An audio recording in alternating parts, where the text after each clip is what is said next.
Assalamualaikum warahmatullahi wabarakatuh. Waalaikumsalam warahmatullahi wabarakatuh. Innal hamdalillah nahmaduhu wa nastaghfiruhu wa na'udzubillahi min sururi anfusina wa min sayyiati a'malina may yahdihillahu fala mudhillalah wa may yudhlil fala hadiyalah. Asyhadu an la ilaha illallah wahdahu la syarikalah wa asyhadu anna Muhammadan abduhu wa rasuluh. Yang kami hormati dan kami muliakan Al-Mukarramah Ustazah Rahmania Idrus MPD dan Jamaah Majelis Taklim Ummahat Smart Parents Community yang insya Allah senantiasa dalam petunjuk dan hidayah dari Allah Subhanahu wa Ta'ala. Alhamdulillah, segala puji bagi Allah Subhanahu wa Ta'ala yang telah memberikan nikmat kepada kita semua, yaitu nikmat iman, nikmat sehat, nikmat kecukupan rezeki, dan atas izin Allah kita juga diberikan nikmat kesenggangan waktu, sehingga kita semua dapat berkumpul bersama dalam kajian intensif Tazkiyatun Nafs pada hari ini. Semoga niat ikhlas kita yang hadir dalam kajian ini dibalas dengan keberkahan hidup dunia dan akhirat. Amin amin ya rabbal alamin. Salawat teriring salam tak lupa kita sanjungkan kepada baginda Nabi Muhammad sallallahu alaihi wasallam beserta keluarganya, kepada para sahabatnya, kepada para tabi'in, dan mudah-mudahan sampai juga kepada kita semua yang insya Allah istiqomah menjalani sunnah-sunnahnya. Amin amin Allahumma amin. Marilah kita buka acara pada siang hari ini dengan pembacaan suratul Sifa atau Al-Quran dengan suratul Fatihah. Mudah-mudahan dengan barokahnya surat Al-Fatihah yang kita baca secara bersama-sama menjadi obat atau penyembuh bagi penyakit yang ada di dalam diri kita. Dan menjadi penentram batin, juga pemberi kedamaian di hati kita semuanya. Amin amin ya rabbal alamin. Amin ya rabbal alamin. Ala habihi niyah wa ala kulli niyatin sholihah bisiril Fatihah. A'udzu billahi minasyaitonir rajim. Bismillahirrahmanirrahim. Alhamdulillahi rabbil alamin. Arrahmanir rahim. Maliki yaumiddin. Iyyaka na'budu wa iyyaka nasta'in. Ihdinas siratal mustaqim. Siratal ladzina an'amta 'alaihim ghairil maghdubi 'alaihim waladdallin. Amin. Mari sambil diusapkan ke telapak tangan kita dan diusapkan ke seluruh tubuh ummahat.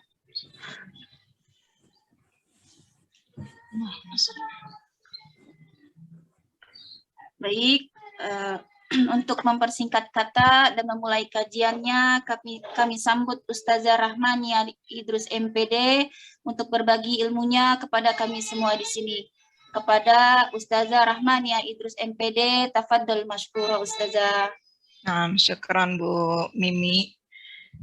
A'udzubillahi minasyaitonirrajim. Bismillahirrahmanirrahim. Assalamualaikum warahmatullahi wabarakatuh. Waalaikumsalam warahmatullahi wabarakatuh. Alhamdulillahilladzi anzala sakinata fi qulubil mu'minin liyazdadu imanan ma'a imanihim. Allahumma salli ala sayyidina Muhammad wa ala ali sayyidina Muhammad. Allahumma inna na'udzubika min an nusyrika bika syai'an na'lamu wa nastaghfiruka lima la na'lamu. Allahumma inna na'udzubika min ilmin la yanfa' wa min qalbin la yakhsha' wa min nafsin la tashba' wa min da'watin la yustajabu laha. Amin amin ya rabbal alamin. Alhamdulillah. Terima kasih Bu Mimi, teman-teman semuanya yang masih terus ya istiqomah. Masya Allah, udah beberapa bulan ya berkajian. Gimana kabarnya Ibu semuanya, sehat ya? Alhamdulillah sehat Ustazah. Alhamdulillah sehat.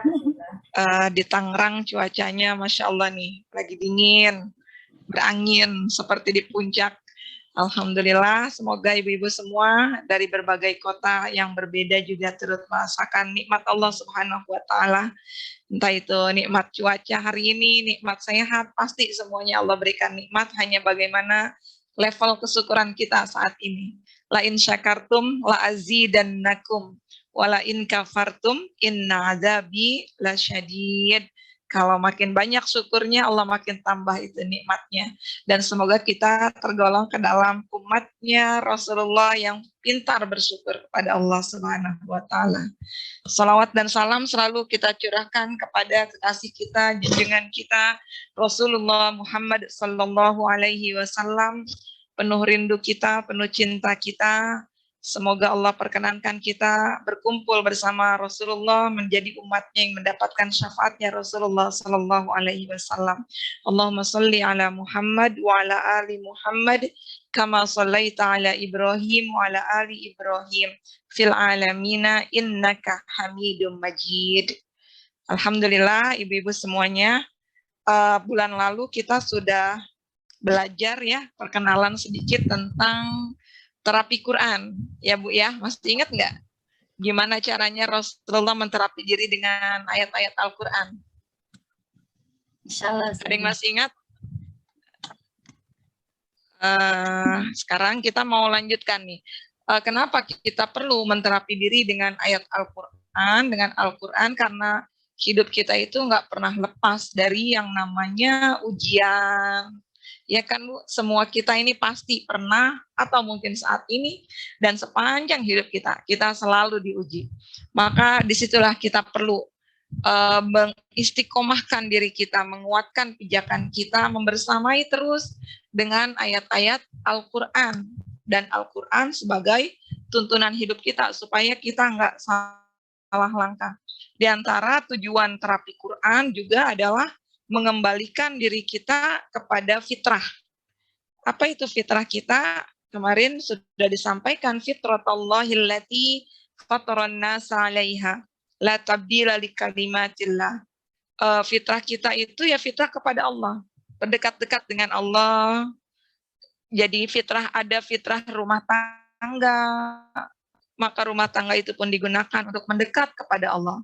Fitrah kita inginnya sehat badan kita, maka sehat itu pun digunakan fitrahnya untuk mendekat beribadah kepada Allah.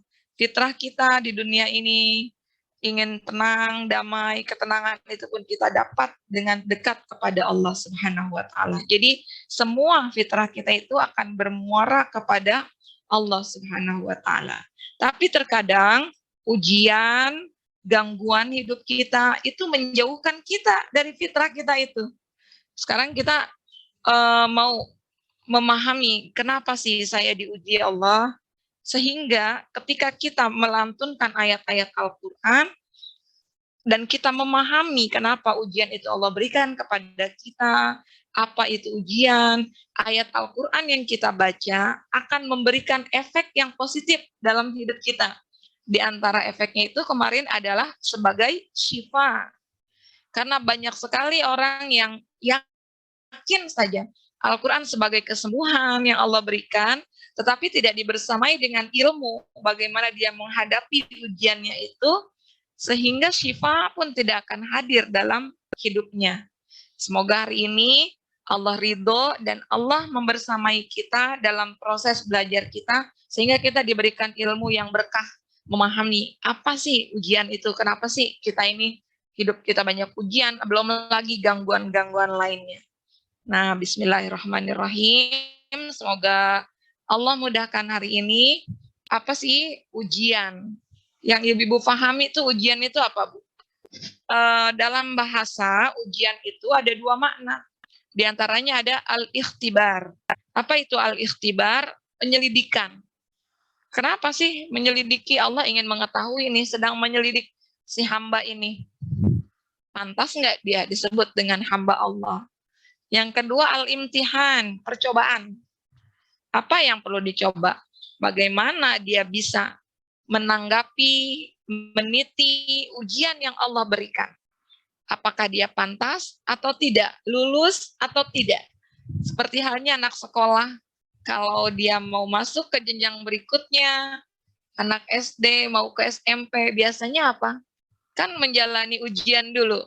Nah, di situ nanti ada penilaian, pantas nggak dia masuk ke SMP? Lulus nggak? Nah, inilah ujian yang Allah berikan. Maka melalui ujian ini, seseorang bisa menjadi mulia derajatnya di hadapan Allah, begitu juga di hadapan manusia.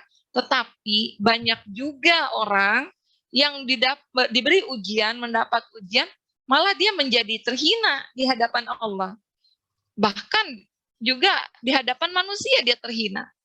Nah, bagaimana caranya? Maka Allah berikan, disampaikan di surat Al-Anbiya, Bismillahirrahmanirrahim, wa nabluukum bisyarri wal khairi fitnatan wa ilaina turja'un.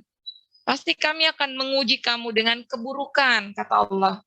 Apakah ujian itu bentuknya keburukan aja? Oh, tetapi enggak juga. Allah juga menguji kita dengan kebaikan-kebaikan sebagai ujian, kata Allah, fitnah. Jadi fitnah itu ujian bisa bentuknya baik, bisa juga bentuknya buruk. Tapi ingat kata Allah, dan hanya kepada kamilah kamu semua dikembalikan. Nah, jadi kalau kita highlight, jadi ujian itu kadang kita merasa diuji kan kalau lagi susah ya Bu ya, punya anak sakit, bilang saya lagi diuji sama Allah, apalagi badan kita yang sakit, usaha kita gagal, kita bilang saya lagi diuji sama Allah. Tapi apakah ketika Allah bentangkan nikmat kita, Allah ulur nikmat kita, Allah kasih kita nikmat sehat, Allah kasih kita rizki yang berlimpah, dikasih anak, keluarga yang sehat, semuanya pintar. Sering nggak kita bilang, pernah nggak terbesit, ini ujian dari Allah. Karena ujian itu juga berupa kebaikan atau kesenangan. Maka dalam Al-Quran, ujian itu disebut bahasa Arabnya bala.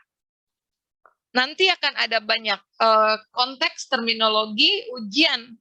Tetapi secara bahasa, Al-Quran menggunakan kata bala. Kenapa bala di sini ada? Wa nablu, nih yang bercetak merah ya, nablu itu asli katanya ada bala. Maka Abu Bakar As-Siddiq pun pernah mengatakan, aku lebih senang diuji Allah dengan kesempitan, dengan kesulitan. Kenapa? Karena kalau aku diuji dengan kesenangan, aku takut, aku lupa kepada Allah Subhanahu wa Ta'ala. Nah, ini yang sering terjadi dengan kita. Khususnya ketika saya menghadapi jamaah, pengajian-pengajian, terapi Quran. Biasanya dulu-dulu di awal, yang datang itu orang-orang sakit semuanya. Tapi begitu mereka sembuh, dicari, hilang itu di majelis ilmu. Loh, kemana? Udah sehat, Ustazah. Kemana lagi? Udah selesai masalah rumah tangganya, Ustazah. Suaminya udah balik lagi. Sekarang lagi bulan madu lagi, Ustazah. Lupa akhirnya. Lupa untuk mendekat lagi kepada Allah. Lupa untuk mencari ilmunya. Maka saat inilah kita butuh. Karena di hadapan kita ada musuh kita yang mereka sudah tahu apa yang akan Allah tetapkan dalam hidup kita. Misalkan Allah sudah takdirkan kita ini di usia, naudzubillah, misalnya di usia 50, nanti si fulan akan dapat ujian berat, masalah rumah tangga. Musuh kita, setan itu, mereka sudah mencuri dengar ketetapan Allah. Dan mereka tahu fulan 50 tahun nanti akan dapat ujian berat. Tugas mereka adalah menarik, mempersiapkan fulan supaya ketika ujian itu datang, fulan dalam keadaan tidak siap. Dan akhirnya dia mengingkari dan syirik kepada Allah Subhanahu wa Ta'ala. Maka disinilah pentingnya kita terus bermajelis ilmu, membentengi diri kita dengan ilmu, karena kita nggak tahu takdir kita di usia berapa atau kapan kita akan mendapatkan ujian-ujian berat yang membutuhkan ketenangan jiwa kita, ketenangan hati kita, insya Allah. Lihat di sini, bagaimana Al-Quran menyampaikan ujian menurut Al-Quran. Di sini ada tadi, وَبَلَوْنَاهُمْ بِالْحَسَنَاتِ وَسَيِّئَاتِ لَعَلَّهُمْ يَرْجِعُونَ. Kami menguji mereka, yang pertama dengan nikmat yang baik-baik, apalagi ada bencana juga yang buruk, sama dengan ayat yang sebelumnya. Tapi tujuannya apa? La'allahum yarji'un, agar mereka apa? Kembali kepada Allah. Maka ingat tadi, fitrah kita adalah selalu mendekat kepada Allah. Allah kasih kita sehat, sehat itu untuk mendekat.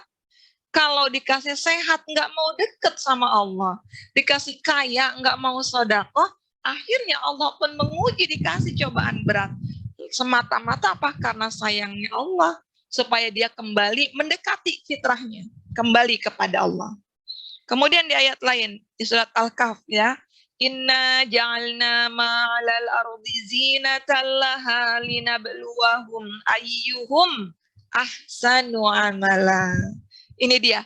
Lagi-lagi keluar kata bala. Di sini balauna, di sini nabluwa.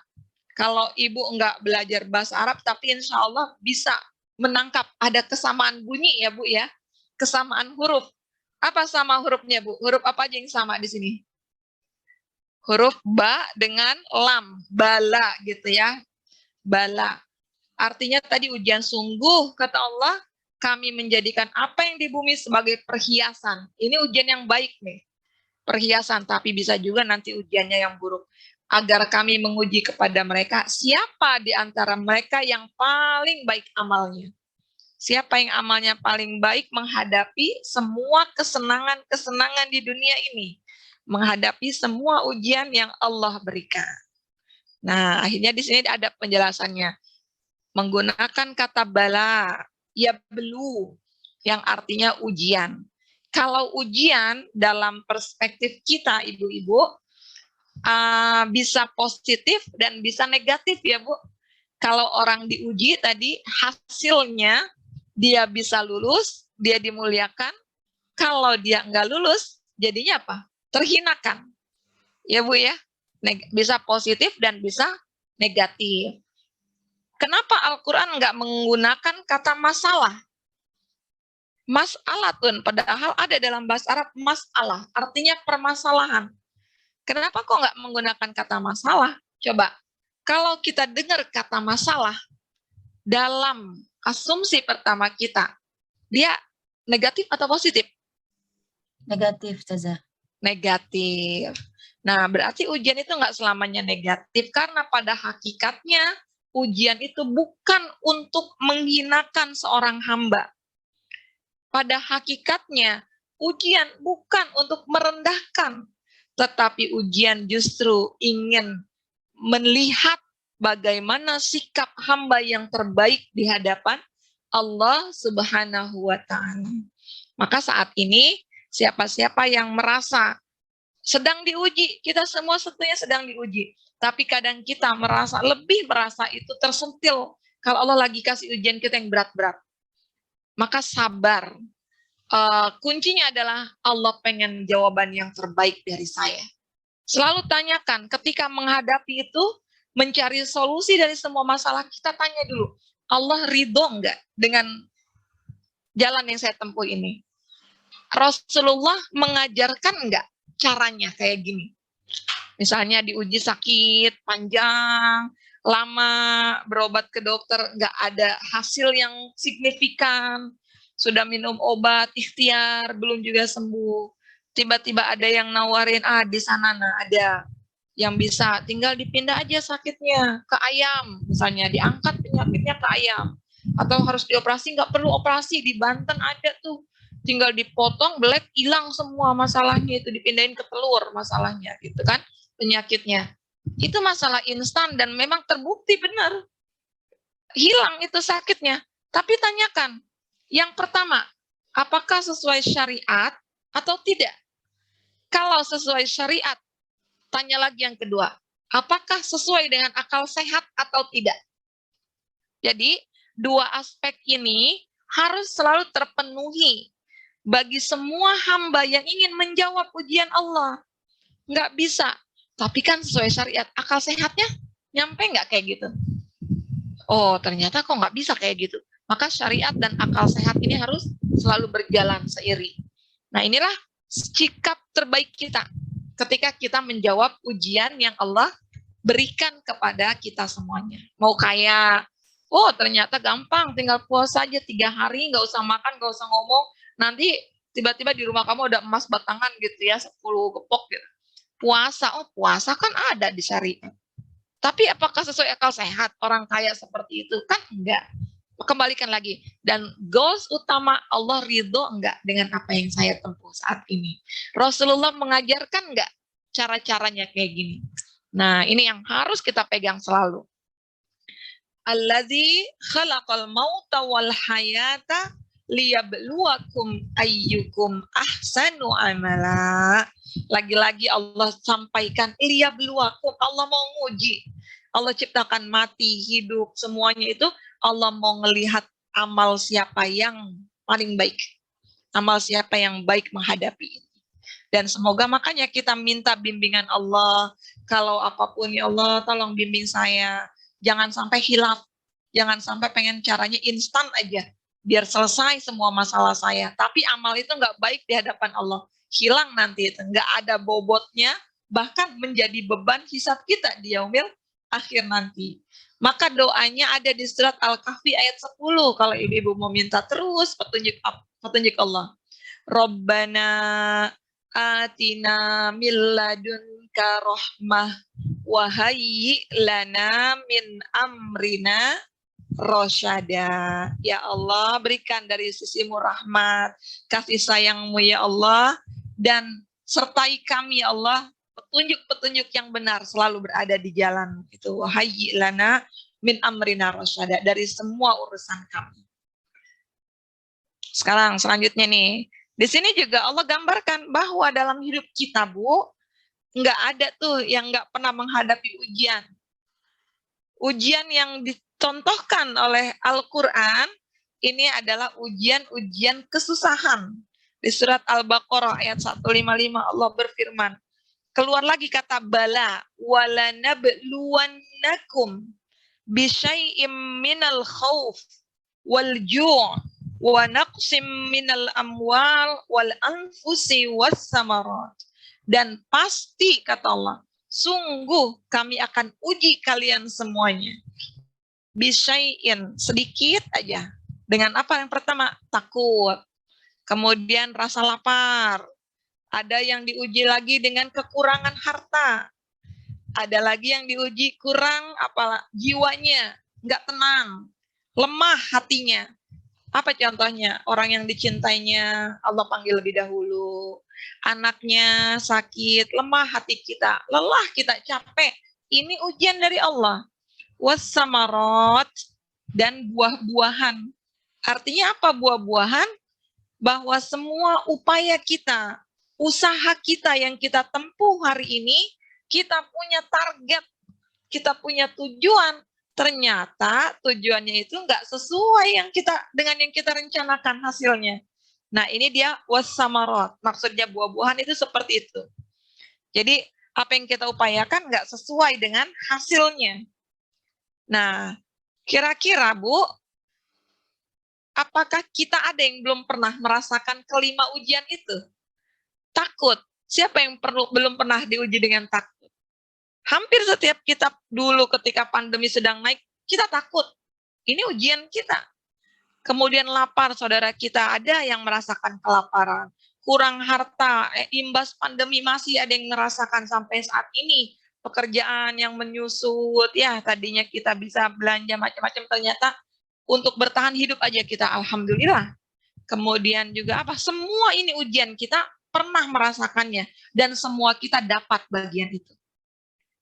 Wabasyiris sabirin. Allah sampaikan kabar gembira ini kepada orang-orang yang sabar.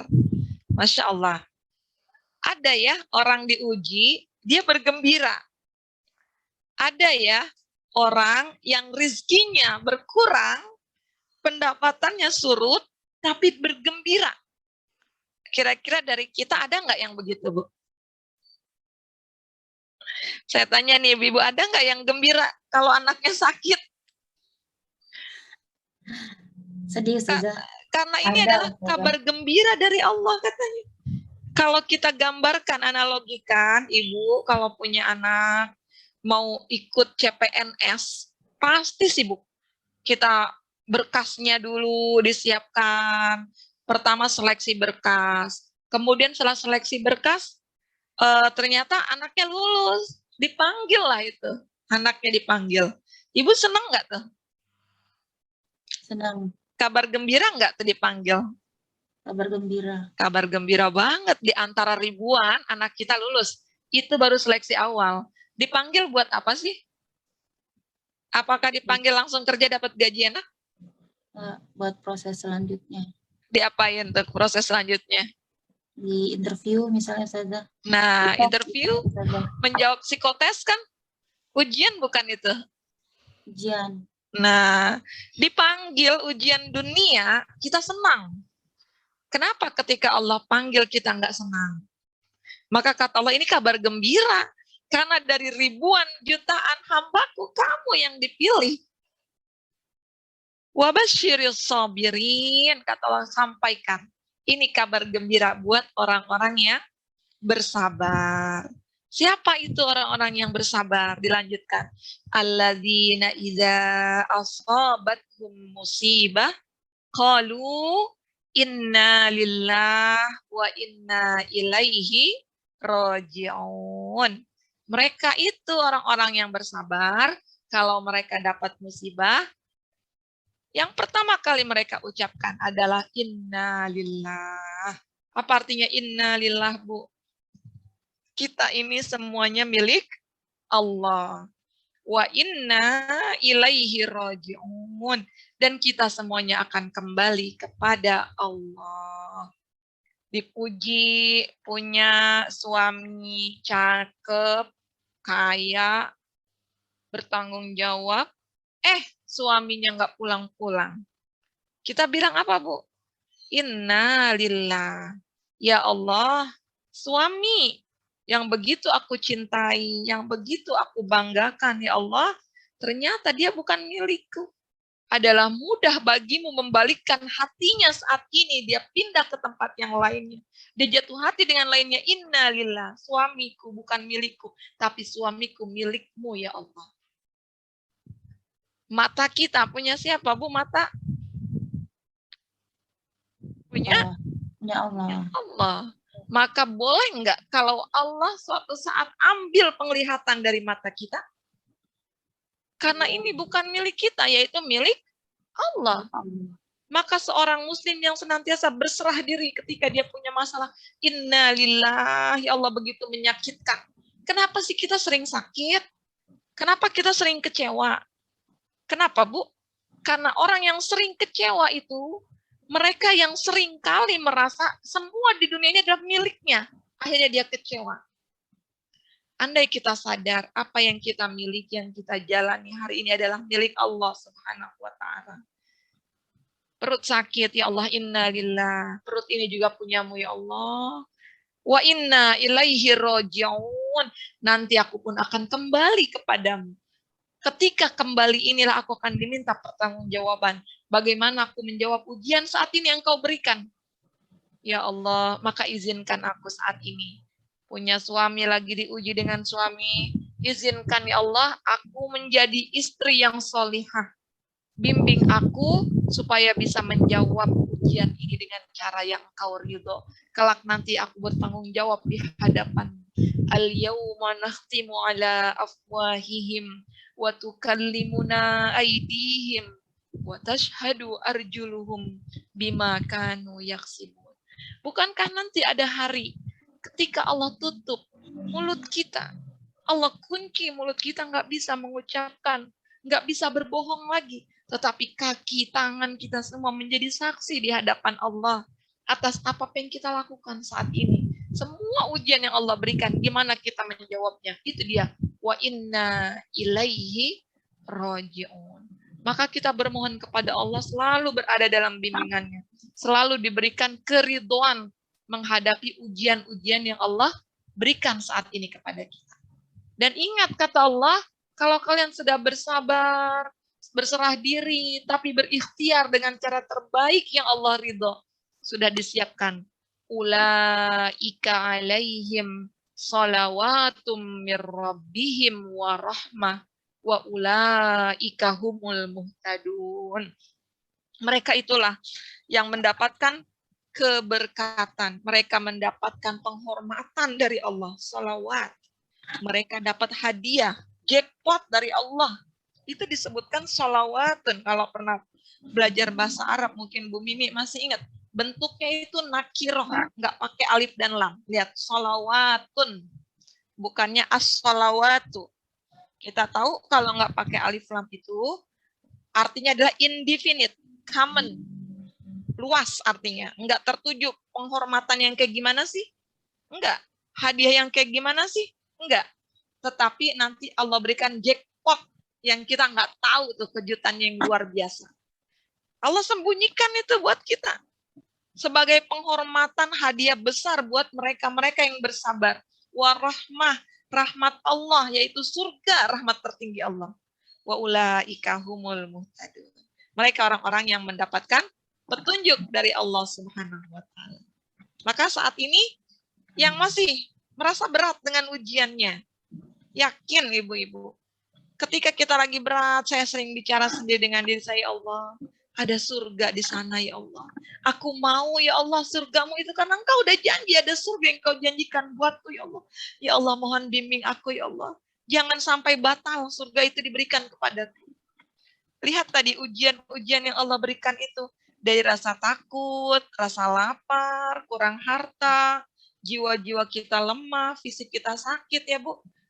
Usaha kita nggak sesuai harapan kita. Ujian ini bentuknya di dunia aja atau mau dibawa sampai ke akhirat nanti, Bu? Ayo. Kira-kira ibu-ibu mau ujiannya di dunia aja atau mau dibawa juga ke akhirat ujiannya? Di dunia aja. Di dunia aja. Di dunia aja, Bu. Dunia ini memang tempat kita berletih-letih kan? Tempat kita capek. Tapi jangan mau ujian itu dibawa juga ke akhirat. La khaufun alaihim walahum yahzanun. Penduduk surga itu nggak ada yang sedih, nggak ada yang takut. Penduduk surga nggak ada yang galau hatinya. Penduduk surga nggak ada yang marah-marah, nggak ada yang kesel, nggak ada yang kelaparan. Jadi ujian kita ini cukup di dunia aja. Supaya ujian ini nggak kita bawa ke akhirat, maka tempuhlah dengan cara yang terbaik yang Allah ridho. Maka yakin setiap berat yang kita titi hari ini, beban yang kita pikul di bahu kita, itu adalah proses Allah sedang menggugurkan dosa-dosa kita. Supaya kita masuk ke dalam surganya Allah Subhanahu wa ta'ala. Kalau kita hijrah, mungkin ibu-ibu saya hijrah beberapa tahun belakangan ini. Sholat kita mungkin belum tentu diterima oleh Allah. Karena rukun-rukunnya, fikihnya mungkin belum tepat. Taubat kita bisa jadi belum sepenuhnya diterima. Karena masih banyak riya kita, sombong kita, ilmu kita. Dan itu tidak bisa menggugurkan dosa-dosa kita sesungguhnya. Tapi ketika Allah berikan kita masalah, Bu, setiap hari kita rasa sempit, berat, kita hanya serahkan itu kepada Allah. Seperti Nabiullah Ya'qub alaihi salam berkata kepada Allah, Innama ashku basi wa huzni ilallah. Hanya aku serahkan, ku ceritakan sedihku, kegundahanku hanya kepada Allah. Di situ Allah gugurkan dosa-dosa kita.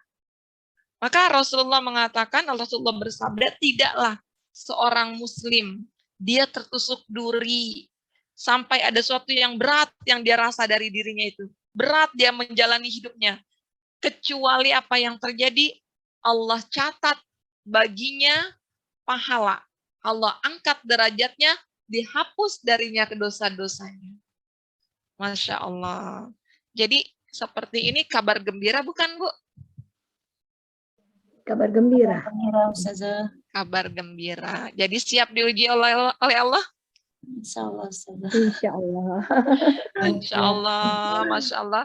Apapun ujiannya yakin. La yukallifullahu nafsan illa wus'aha. Ada orang yang ujiannya berat, kita bilang, nggak mau, saya mah kayak dia, nggak mau diuji kayak gitu. Saya maunya yang begini-gini aja. Allah tahu kapasitasnya siapa-siapa yang bisa menghadapi ujian dan siapa yang enggak. Kalau Allah ada menganggap mampu, maka jangan jatuhkan diri kita di hadapan Allah. Kita bilang, ya Allah berat, ya Allah nggak bisa, ya Allah aku nggak kuat, ya Allah nggak kuat. Kata Allah kuat kok. La yukallifullahu nafsan illa wus'aha. Inna ma'al usri yusra. Selalu Allah bersamakan setiap kesulitan itu dengan kemudahan, dengan kemampuan kita. Dan nggak pernah Allah itu zalim terhadap hambanya. Nah, itu baru ujian. Maka untuk menghadapi tadi jawaban yang terbaik ini, supaya kita bisa masuk ke surganya Allah yang Allah janjikan, di sini ada Allah firmankan di surat Al-Imran, am hasibtum an tadkhulul jannah. Kalian kira kamu akan masuk surga? Ini udah GR banget kata Allah. Orang-orang beriman, kamu yakin banget mau masuk surga? Walamma ya'lamillahu alladhina jahadu minkum wa ya'lamas sabirin. Sedangkan Allah belum melihat siapa-siapa jahadu yang bersungguh-sungguh berjihad di jalan Allah. Dan Allah belum melihat orang-orang yang bersabar di antara kalian. Allah belum melihat kesabaran kalian. Maka jahadu ini juga lagi-lagi kita balik lagi ke bahasa Arab dari 3 huruf. Jim, ha, dal. Ya Bu ya. Nanti kita akan ketemu beberapa istilah. Yang pertama ijtihad. Ada enggak jim ha dalnya di situ? Ijtihad. Ada ya? Pernah dengar enggak kata ijtihad? Apa itu ijtihad? Ijtihad itu berupaya, planning dulu. Saya pengen masuk surga nih. Saya harus upayakan, berarti amal soleh saya begini. Saya punya target, baca Quran segini. Itu planning kita, ijtihad kita. Kemudian nanti ada lagi ketemu kata jihad. Ada lagi kan jim, ha, dalnya. Jihad itu actionnya kita. Beneran nggak planningnya dikerjakan? Banyak kita itu yang hijrah udah bikin agenda 1 tahun, Ramadan bikin agenda, ternyata pas Ramadan jalan, repotnya muter di Tanah Abang. Akhirnya planningnya enggak tercapai. Maka kita butuh jihad, action kita. Harus dikerjakan. Dan ada mujahadah. Mujahadah itu upaya kontinuitas kita, effort kita. Meskipun berat ngerjainnya. Meskipun ngantuk, saya mau tilawah 1 juz, ada aja nih, anak nangis, apalagi ada lagi batal wudhu lagi, apalagi Al-Quran ketinggalan, suara hilang, ngantuk, batuk, dan sebagainya. Tapi bagaimana kita menangkal itu semuanya, supaya terwujud. Dan ini yang Allah inginkan, jahadunya, berjihadnya itu yang Allah inginkan. 3 aspek itu. Jadi ada planning, ada action, ada effort kita, upaya kita yang panjang. Dan semua bisa ditempuh dengan sabar. Ya kan Bu, kalau nggak sabar, ya nggak bisa. Maka kriteria penghuni surga, satu-satunya kriteria penghuni surga adalah sabar. Salamun alaikum bima sabartum. Selamat, kata surga. Surga itu menyambut kedatangan penghuninya. Selamat datang, wahai penghuni surga, karena kesabaran kalian. Masya Allah. Karena kesabaran kalian di dunia. Sabar apa? Sabar ketika dapat ujian. Sabar ketika kita diminta meninggalkan maksiat. Yang mungkin itu baik, yang buat kita itu nikmat, tapi kita sabar. Tinggalin karena Allah. Dan sabar dalam ketaatan kita kepada Allah Subhanahu wa Ta'ala. Nah, ini dia. Jadi, ketika kita menghadapi ujian, yakinlah rumusnya tadi. La yukallifullahu nafsan illa wus'aha. Laha ma kasabat wa alaiha maktasabat. Allah akan kasih pahala kalau kita jawab ujiannya benar. Kalau jawabannya nggak benar, bukan hanya nggak naik kelas, tapi Allah berikan siksaan. Allah berikan apa? Ganjaran yang setimpal dari apa-apa yang kita kerjakan. Itu dia ujian. Sekarang kita masuk gangguan. Ada juga orang yang diuji dengan gangguan-gangguan. Maksudnya gangguan itu apa? Gangguan ini merekat dengan setan. Ya Bu ya, karena setan ingin selalu menjauhkan kita dari Allah Subhanahu wa Ta'ala. Sebagaimana arti kata setan itu sendiri, namanya setan itu apakah makhluk? Bukan. Setan itu sifat. Nanti dia bisa masuk ke dalam jin, sifat setannya bisa juga masuk ke dalam manusia. Maka kan minal jinnati wan nas. Itu di surat An-Nas. Alladzi waswisu fi sudurin nas minal jinnati wan nas. Tapi yang banyak kita hadapi ini setan-setan dari kalangan jin yang kita nggak tahu, kita nggak lihat. Tapi mereka melihat kita. Maka disebut gangguan manakala hidup kita ini mendapatkan intervensi setan. Mereka selalu mengintervensi, mengintimidasi kita untuk apa? Merusak tatanan ibadah kita. Dan menggagalkan misi kita, misinya Allah, menjadikan manusia sebagai khalifah di atas bumi ini. Tuh, siapa yang nggak senang, Bu, manusia dijadikan khalifah waktu itu? Iblis. Ketika Allah ciptakan Adam, engkau ciptakan dia dari api, engkau ciptakan dia dari tanah, dan aku dari api. Aku lebih baik daripada dia, kata iblis. Maka iblis nggak terima. Maka akhirnya iblis menurunkan bala tentaranya dari kalangan setan itu, jin-jin dari kalangan setan, untuk merusak manusia. Supaya nggak beribadah kepada Allah Subhanahu wa Ta'ala. Apalagi bentuk gangguannya. Kita nggak sadar nih. Kita selama badan kita sehat, kita oke-oke aja gitu. Gangguan-gangguan setan itu ada dua aspek. Yang pertama itu diganggu dari sarana prasarana hidup. Misalnya apa? Kesehatan terganggu, sakit. Kalau ibu sakit, ibadah maksimal nggak sama Allah? Enggak. Kalau kaki kita nggak bisa ditekuk gitu, duduk kita kan nggak bisa sempurna dalam sholat. Ternyata di situ ada intervensi setan juga. Beda halnya orang yang sakit, tapi dia tetap beribadah, tetap dia dekat kepada Allah. Kemudian apalagi ekonomi kita. Ada kan orang yang usaha gagal terus.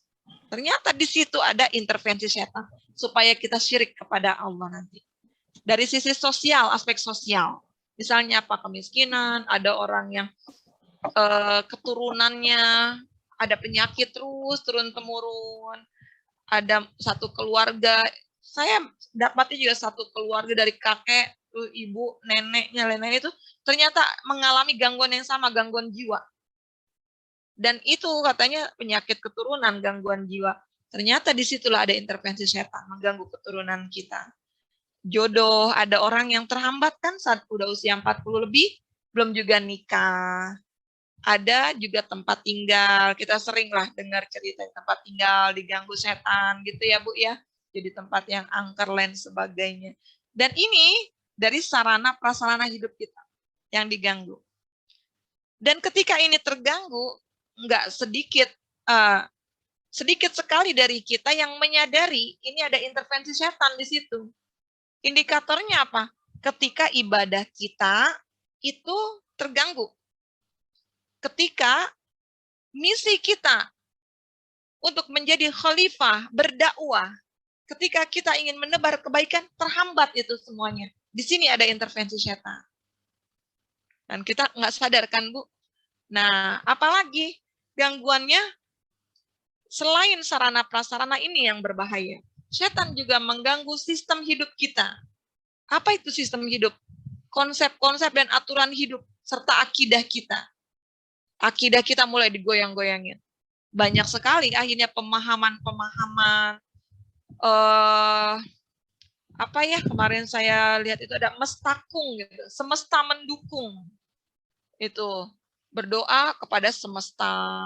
Minta pada semesta. Terima kasih kepada semesta. Kenapa nggak mau nyebut Allah? Padahal semesta itu bukan Allah. Allah yang memiliki semesta ini. Ini sudah mulai dilentirkan oleh setan. Konsep-konsep aturan hidup kita. Akidah kita diganggu. Ibadah kita juga diganggu. Berapa banyak kita yang kalau salat sering lupa rakaatnya, Bu? Ya kan? Kita lupa takbir. Udah Fatihah belum ya? Terus ini rakaat keberapa? Diganggu. Akhlak kita terganggu. Apa tuh diantaranya akhlak yang terganggu? Banyak kita yang berilmu tapi egois. Kita mementingkan diri sendiri aja. Yang penting gue dapat manfaat, lu nggak apa-apa. Apalagi sombong. Akhirnya jadi sombong. Banyak duduk di kajian-kajian majelis ilmu, kok bukan tambah tawadhu, malah tambah sombong. Makin sering, makin mudah membid'ah-bid'ahkan atau menyalahkan saudaranya sendiri. Nauzubillah. Jangan sampai kita termasuk ke dalam perangkap-perangkap setan yang seperti ini. Uzlah minal jamaah. Apa ini uzlah minal jamaah? Menyendiri. Dia nggak mau bergabung dengan jamaah dalam kebaikan. Dia ngerasa gue udah mampu kok sendiri. Ngapain gue harus bareng-bareng sama yang lain? Dia ilmunya masih cetek, jauh sama gue, nggak level. Naudzubillah. Infirodiyah. Apa ini infirodiyah? Sama.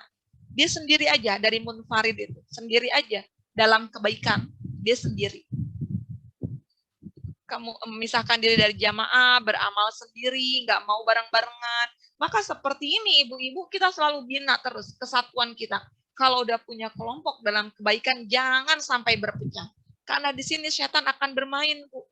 Setan akan bermain, apalagi kelompok dakwah. Dihembuskan di salah satu kita, rasa baper. Temennya nggak negur, katanya dia sombong gini, dia pecah. Ada lagi yang nyampein ini, adu domba, pecah. Itu memang tujuannya setan. Maka kalau kita lihat hari ini, berapa banyak sih komunitas-komunitas agama Islam yang baik dakwah ternyata pecah. Partai-partai Islam pecah yang benar-benar ingin berdakwah. Itu pun tipu daya setan sesungguhnya.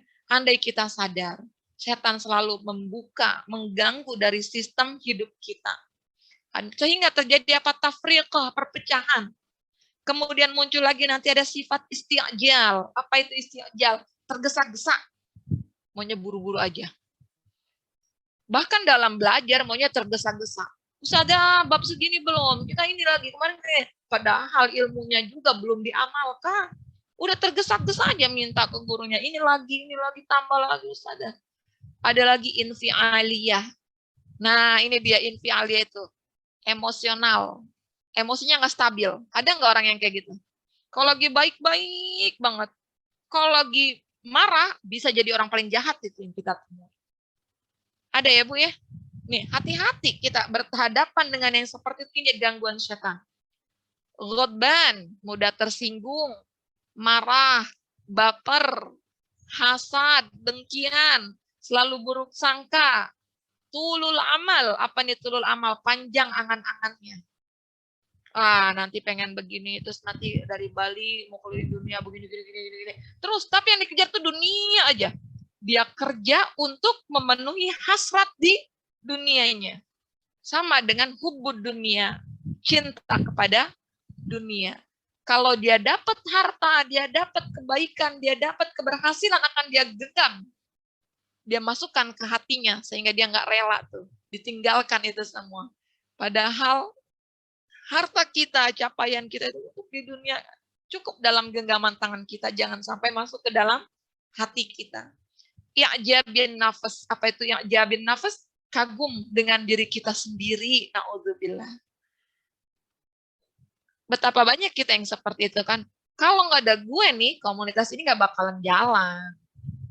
Nah, apa itu kalau bukan kagum terhadap diri sendiri? Kalau gue nggak bergerak nih, ini nggak bakalan nih jadi kayak begini. Itu kan karena usaha gue semuanya. I'jabun nafas, hati-hati. Hubbud zuhur. Apa ini hubbud zuhur? Cinta untuk tampil, senang tampil, Bu. Senang dilihat orang.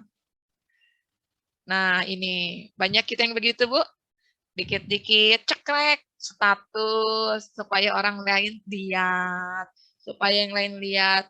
Masalah niat itu niat Allah yang tahu. Saya nggak membahas tentang niatnya bagaimana, tapi pasti di antara kita, di hati kita ini ada kesenangan ketika kita tampil, ketika kita dilihat, ketika kita eksis di hadapan manusia dan kita mendapatkan pengakuan. Ini jadi gangguan-gangguan setan dari sarana, prasarana, dan sistem hidup kita. Sebagian kita, kebanyakan kita ini, Bu, sadar kita itu mendapat gangguan setan. Kalau yang diganggu dari mana? Aspek mana? Sarana, prasarana, atau sistem hidup kita yang terganggu kalau kita sadar? Sarana. Iya. Kebanyakan kita sadar kita diganggu itu gangguannya kalau terganggu sarana prasarana hidupnya. Ntar dia minta ruqyah, dia pengen berobat karena sarana prasarana hidupnya terganggu. Tapi begitu sistem hidup terganggu, sedikit sekali kita yang sadar bahwa kita ini sebenarnya sedang diganggu oleh setan. Maka kajian inilah semoga menjadi rem barometer kita. Kalau ada suatu, wah ini udah ada setan ganggu nih. Ada setan, sadar ada perpecahan sedikit, ini setan ganggu. Setan ini ganggu. Terus lagi luruskan lagi. Terus gimana sih sebab-sebab gangguan itu datang, Bu? Nah, ini gangguan setan itu bisa datang karena beberapa hal. Di antaranya perbuatan yang mengundang datangnya setan itu apa? Perbuatan kita sendiri. Yang disebut namanya kasab, perbuatan kita. Apa tuh perbuatan kita? Kita berinteraksi dengan kesyirikan. Apa kesyirikan ya? Itu berobat, pengen cepat-cepat sembuh, ternyata caranya disuruh mandi 12 kali, pakai air sumur 7 kali, sini. Itu kan kita mempercayai ada benda-benda yang kita pegang, membawakan manfaat. Naudzubillah sekarang terang-terangan mengadopsi boneka, yang boneka itu katanya bisa membawa kebahagiaan buat kita. Bahkan setan masukin lagi membawa semangat dalam ibadah. Naudzubillah. Bukan itu, syirik. Hati-hati kalau kita melakukan ini akan membuka pintu masuk setan lebih banyak lagi dalam diri kita sehingga nanti perilaku kita menjadi perilaku setan. Kufur, kita tidak mengakui kebesaran Allah. Kita tidak mengakui nikmat-nikmat Allah. Ingkar kita dengan semua yang Allah berikan. Ya, mohon maaf ya, ini anginnya besar sekali. Saya di samping tirai. Kemudian apa? Amalan. Saya izin sebentar, tutup jendela dulu ya, Bu. Baik, Ustazah. Bagi umahat yang ingin bertanya, dipersilakan di kolom chat. Saya buka untuk 2 penanya terlebih dahulu. Dan bila ingin bertanya langsung, nanti setelah saya persilahkan, silakan bertanya langsung dengan mencet tombol raise hand. Ya, alhamdulillah, syukran Bu Mimi. Ya, Ustazah. Ini suasananya seperti Masya Allah nikmat banget ya hari ini. Alhamdulillah. Nah itu jadi ada kekufuran atau amalan-amalan kita yang nggak sesuai syariat. Ada ilmu-ilmu yang kita pelajari, ternyata ilmu itu pun tidak bermuara kepada Rasulullah Shallallahu Alaihi Wasallam. Melakukan apa misalnya, mencari ketenangan melalui meditasi, melalui olah pernafasan, melalui belajar tenaga dalam. Yang nyata-nyata itu semua membuka pintu masuknya setan dalam diri kita. Masuknya setan dari kalangan jin. Karena banyak sekali kasus-kasus yang kami dapati, awalnya mereka mempelajari ilmu-ilmu seperti itu. Apalagi benda-benda yang menjadi tempat tinggal mereka, apa tuh benda-benda? Banyak hadis-hadis yang membahas ya, ketika salah satunya benda-benda menggambarkan lambang kekufuran, yaitu lonceng. Seorang anak yang mau masuk ke rumah Rasulullah, ternyata Siti Aisyah melarangnya karena pakai gelang kaki yang ada kerincing-kerincingannya. Katanya, aku khawatir malaikat rahmat gak masuk ke rumah Rasulullah karena benda itu. Kenapa lonceng? Karena zaman dahulu hanya ada umat apa yang ibadahnya menggunakan lonceng, Bu? Nasrani. Iya, dulu hanya ada Nasrani, Majusi dengan api ya. Nah, tapi sekarang kan udah berkembang. Ada candi, tempat ibadah siapa, ada pura. Dan itu masuk ke rumah kita. Kita gunakan sebagai hiasan, sebagai pajangan misalnya di kulkas kita gitu, ditempel-tempel kayak gitu. Kita anggap itu untuk estetika saja. Tetapi di situ masuk menjadi pintu masuknya setan dalam kehidupan kita. Apalagi dalam hadis lain diriwayatkan, malaikat tidak akan masuk rumah-rumah yang ada apa? Ada gambar patung, ada patung atau gambar-gambar makhluk bernyawa. Ternyata lagi kita senang. Lukisannya katanya muslim, masuk ruang tamu, wah lukisannya ikan koi. Makhluk bernyawa enggak itu? Ternyata duduk di kursi tamunya ukirannya naga.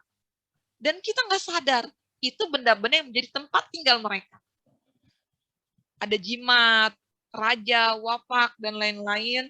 ada emosi negatif yang kita masih simpan terus. Semua itu pintu-pintu masuknya setan. Maka pelajari bagaimana setan itu masuk sehingga hidup kita ini nanti enggak mendapat gangguan-gangguan yang berarti dari setan. Nah, itu perbuatan kita sendiri. Bagaimana kiranya kalau perbuatan itu dilakukan oleh orang tua kita? Nah, kakek nenek kita, keturunan di atas kita. Ternyata hal-hal tersebut berefek kepada diri kita saat ini. Dan ini yang disebut gangguan secara nasab atau keturunan. Loh, kok bisa Ustazah berefek kepada kita? Padahal yang melakukan kan orang tua kita, bukan kita gitu. Tidak ada dosa yang diturunkan. Maaf. Tidak ada dosa yang diturunkan dalam Islam. Bahkan Allah Zat yang Maha Pengampun. Tetapi efek perbuatan itu tidak bisa berhenti begitu saja, Bu. Karena ketika ada dari kita melakukan satu kesyirikan, kebatilan, setan menganggap sudah bekerja sama dengan mereka. Dan mereka akan mengikuti terus anak keturunannya. Lihat di sini. Qala fabima aghwaytani la'aqudanna lahum siratal mustaqim. Iblis bersumpah di hadapan Allah, sebagaimana engkau telah menghukum saya menjadi sesat ya Allah, saya benar-benar pasti akan menghalangi mereka dari jalan yang lurus. Itu sumpah iblis di hadapan Allah. Tsumma la'atiyannahum min baini aydihim wa min khalfihim wa an aymanihim wa an syama'ilihim. Kemudian pasti nanti ya Allah engkau akan lihat. Aku akan datangi mereka dari depan mereka, dari belakang mereka aku ganggu semuanya. Dari kanan kiri mereka aku ganggu. Wala tajidu aksarohum syakirin. Engkau enggak akan mendapati mereka itu banyak yang bersyukur kepadamu. Dan ini dalil yang membenarkan bahwa setan itu akan terus mengikuti dari keturunan kita kalau pernah melakukan hal-hal yang seperti itu.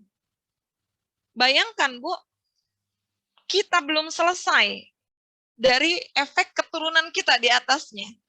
Ya, Bu, ya. Seperti halnya mungkin gini, kalau punya hutang, ditagih debt collector, kitanya kabur, yang dikejar siapa, Bu? Anak-anak keluarga. Iya, yang dikejar keluarganya. Yang dikejar anak-anaknya. Begitu kiranya analoginya yang bisa kita cerna. Begitupun setan mengejar. Caranya mengganggu tadi dari sarana prasarana atau sistem hidupnya yang diganggu.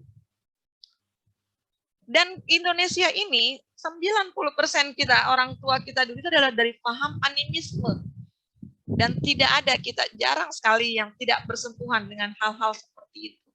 Artinya memang kita perlu untuk terus bersih diri, berbenah diri, membersihkan supaya efek-efek itu tidak muncul kepada diri kita dan anak keturunan kita.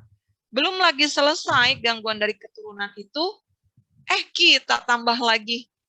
Kita belajar ilmu-ilmu yang gak jelas, kita datangin pengobatan-pengobatan yang gak jelas. Betapa beratnya beban anak-anak kita hari ini. Mereka menanggung efek-efek perbuatan-perbuatan kita dan keturunan kita. Maka tidak heran saat ini pun banyak perilaku anak-anak, generasi semakin ke sini semakin sulit, sifat-sifat syaitaniahnya semakin kuat, melekat, naudzubillah. Karena itu pengaruh-pengaruh yang kita lakukan dan sebelum-sebelumnya. Dan sebab yang ketiga itu dari luar. Apa itu? Ada sihir atau ain. Kita akan bahas insya Allah selanjutnya gangguan dari luar yang di luar kontrol kita. Dan itu pun adalah perbuatan setan mengganggu sarana dan prasarana kita. Tapi banyak juga orang terkena ain, terganggu juga sistem hidupnya. Perilakunya berubah dan lain sebagainya, tapi nggak sadar. Caranya gimana sih setan mengganggu kita? Nah ini, kita ketahui dulu. Pertama, ditawarkan dukungan mencapai sarana prasarana hidup kita. Pengen kaya, ditawarin tuh sama setan kaya.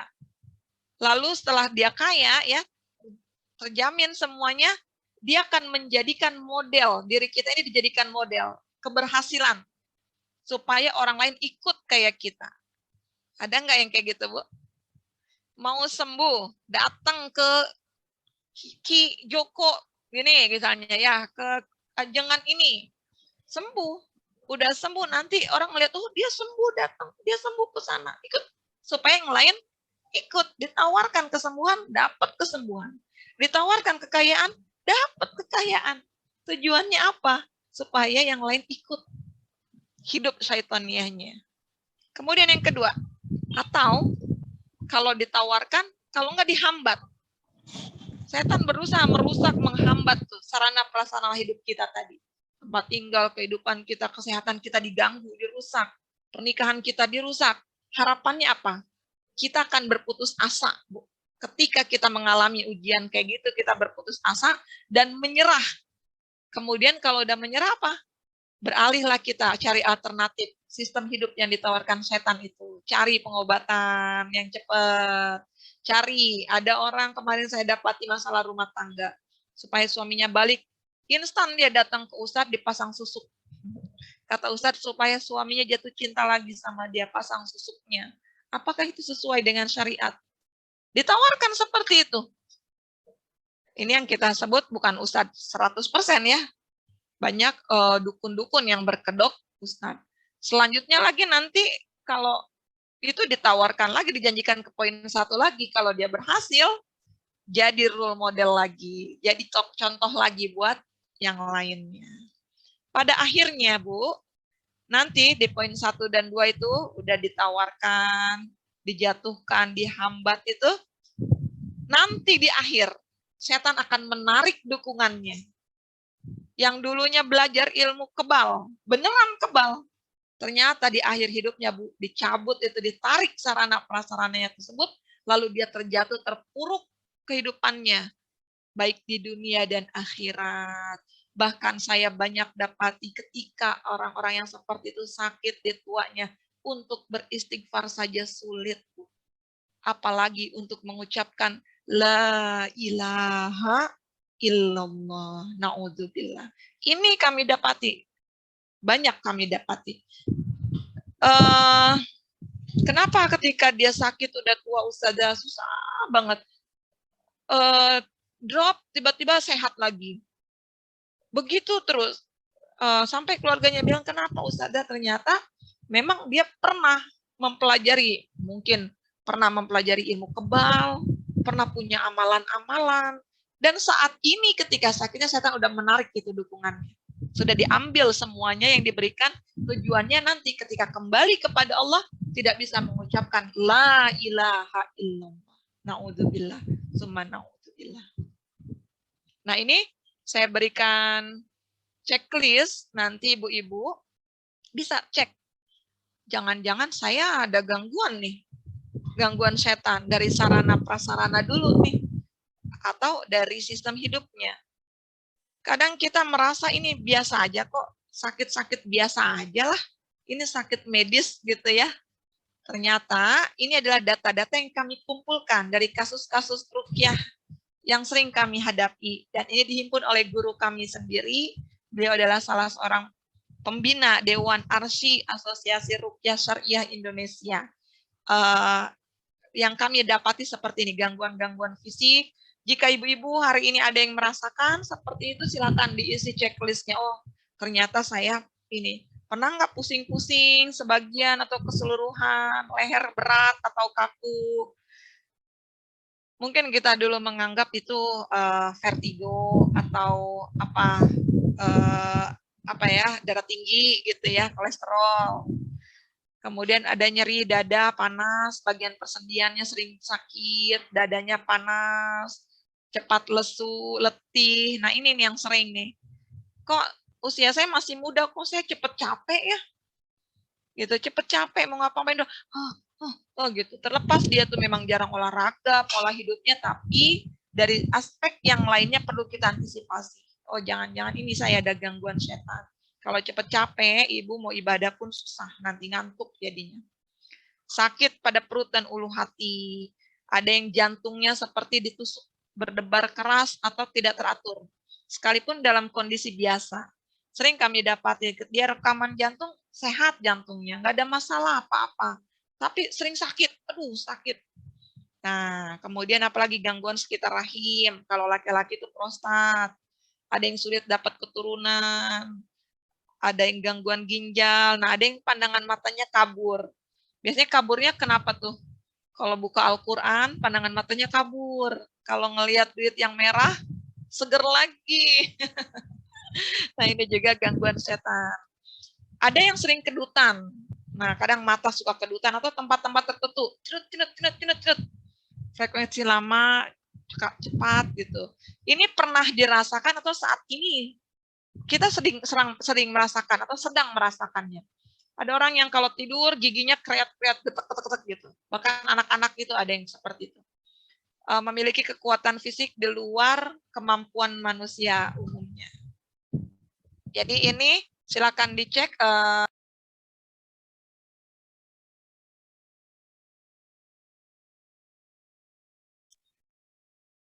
Kemudian dari sisi fisik ya Bu ya. Sekarang pertanyaan saya, ada nggak yang tidak muncul sama sekali dari gangguan fisik yang tidak pernah dirasakan peserta di sini? Enggak ada. Berarti semua kita muncul ya Bu ya, ada yang pernah kita rasakan, meskipun kalau lebih dari 3, lebih banyak itu berarti semakin kuat gangguan setan itu ada dalam diri kita. Yang lainnya, ini baru dari kesehatan ya, fisik. Kemudian selanjutnya dari kejiwaan kita. Apa nih kejiwaan? Sering tersinggung, cepat marah, kita sulit konsentrasi. Ada orang yang gitu, bingung. Aduh, ngapain lagi ya? Aduh, kok akhirnya kerjanya itu nggak selesai-selesai. Ini bingung, ini nggak selesai. Sering mimpi yang menakutkan atau tidak menyenangkan. Kalau tidur, suka ketindihan kalau orang Jawa bilang. Serasa tertindih gitu. Saat ada yang berat. Sering mimpi ketemu orang yang sama. Baik itu ceritanya menakutkan atau menyenangkan, orangnya dia juga. Meskipun orangnya itu ada atau nggak ada dalam hidup kita. Sering ketemunya orang itu. Gitu. Terus sering mengigau. Ada dorongan kuat melakukan perbuatan maksiat berulang-ulang. Ini udah jelas nih gangguan setan. Tapi ada juga orang yang terganggu apa? Takut, resah, gelisah, sedih, minder. Akhirnya nanti mengakibatkan apa tadi? Menyendiri dia. Itu kan diganggu juga, berarti sistem hidupnya. Dia nggak mau bergabung dengan jamaah karena minder. Saya emang nggak bisa apa-apa. Saya di smart parenting, aduh kalah lah ibu-ibunya, pinter-pinter, saya mah apa tuh. Akhirnya nggak jadi mau belajar ngaji karena minder terus. Sulit tidur atau banyak tidur. Ada orang yang pola hidupnya itu, malam dia nggak bisa tidur.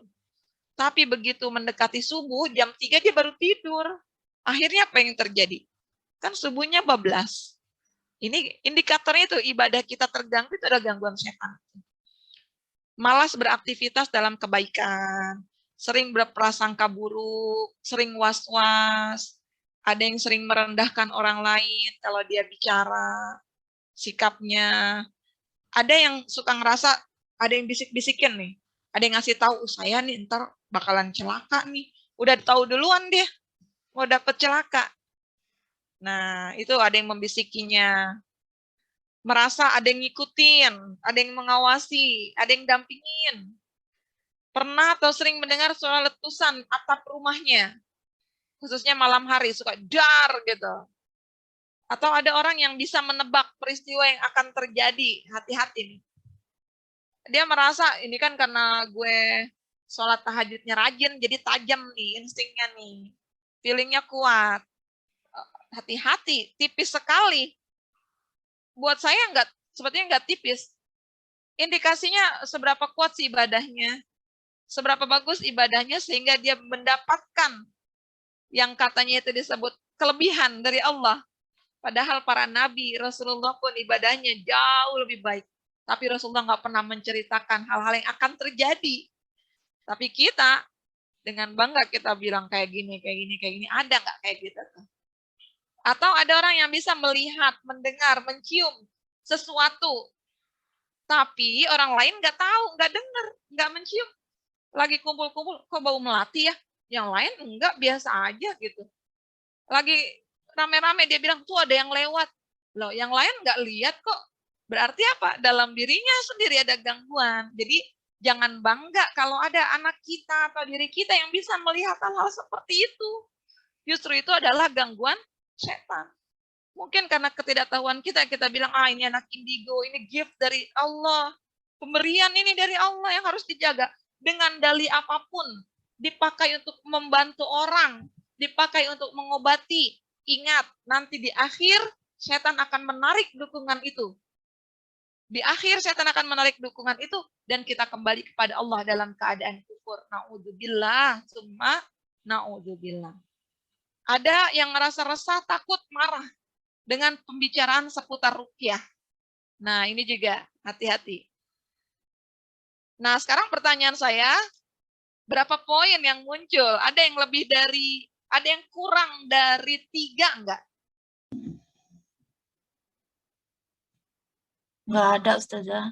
Kurang dari 3? Enggak ada. Lebih dari 3? Banyak. Atau ada yang enggak ada? Pastinya kita semua muncul ada salah satu ini. Artinya memang sesungguhnya kita ini tidak ada yang lepas dari gangguan setan. Hanya bagaimana kita bisa menekan takwa kita di atas ujur itu. Dengan ilmu tentunya, dengan ilmu dan pertolongan Allah Subhanahu wa Ta'ala. Dari aspek ibadah kita, Bu. Sering lupa rokaat, ya kan? Kalau sholat, ini mas saya juga sering lupa rokaat. Kalau waktunya zikir, baca Quran, ngantuk. Di majelis ilmu kayak gini nih, tiba-tiba tidur. Kita nggak dengar apa yang kata ustadzanya ngomong. Nah, sering sulit bangun subuh. Kalau wudhu, batal terus wudhunya. Kemudian kalau mandi junub, mandi besar, was-was. Ini udah sempurna belum ya mandi saya? Akhirnya was-was, ulang lagi.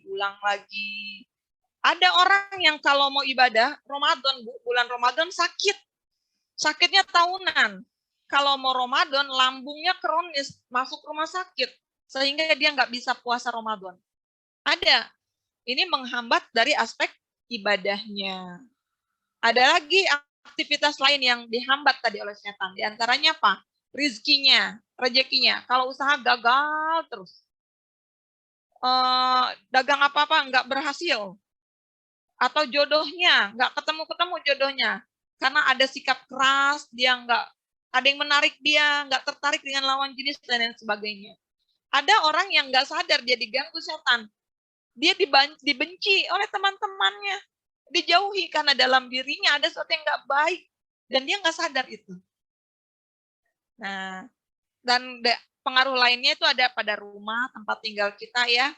Hanya ada bagian-bagian tertentu yang terasa angker. Tadi kan sarana prasarana itu di rumah kita. Atau ada rumah yang saat ini banyak tikus. Rumahnya kok banyak tikusnya ya. Atau banyak serangga yang kita nggak sadar, kita anggap nggak normal itu. Semut kok banyak, semutnya gede-gede itu banyak. Banyak cicak di rumahnya. Nah itu jumlahnya nggak wajar, itu termasuk indikasi rumah itu mendapat ada gangguan setan di situ. Atau ada rumah yang bocor di titik tertentu aja. Udah dibenerin bocor lagi, dan sebagainya. Nah ini semua ibu-ibu, semoga kita bisa mengidentifikasi diri kita. Seberapa kuat gangguan setan itu ada dalam hidup kita. Maka solusinya kembali kepada Al-Quran. Terapi diri dengan Al-Quran. Nah, ini dari nasab atau kasab perbuatan kita atau keturunan kita tadi yang sudah saya jelaskan. Poin 1, ini coba nanti Bu isi, saya sendiri nomor 1. Nomor 2, kalau saya nggak pernah, lihat suami, pasangan kita, pernah nggak kayak gitu? Suami, balik lagi nanti naik ke atas, orang tua kita, bapak, ibu kita, dari arah kita nih, yang segaris keturunan di atas kita. Nomor 4, kakek nenek kita. Pernah nggak melakukan hal-hal seperti ini? Jadi nggak cukup dengan diri kita aja, cek juga suami pernah nggak? Kakek nenek kita pernah nggak? Orang tua kita pernah nggak? Di antaranya apa, Bu? Pernah nggak pasang pagar-pagar rumah, tempat usaha? Misalnya penangkal, untuk melindungi dari gangguan-gangguan gaib gitu. Oh, saya nggak pernah. Ibu kita pernah nggak ya? Suami kita pernah nggak? Ketemu. Teng, mungkin anak kita sekarang lagi sakit. Telusuri ini menelusurinya. Ada nggak jimat-jimat, raja, wifik, apa wafak tuh yang digantung, dipasang di rumah, kantor, tempat usaha. Saya emang nggak pernah ustazah. Ternyata dulu orang tua saya pernah melakukan itu.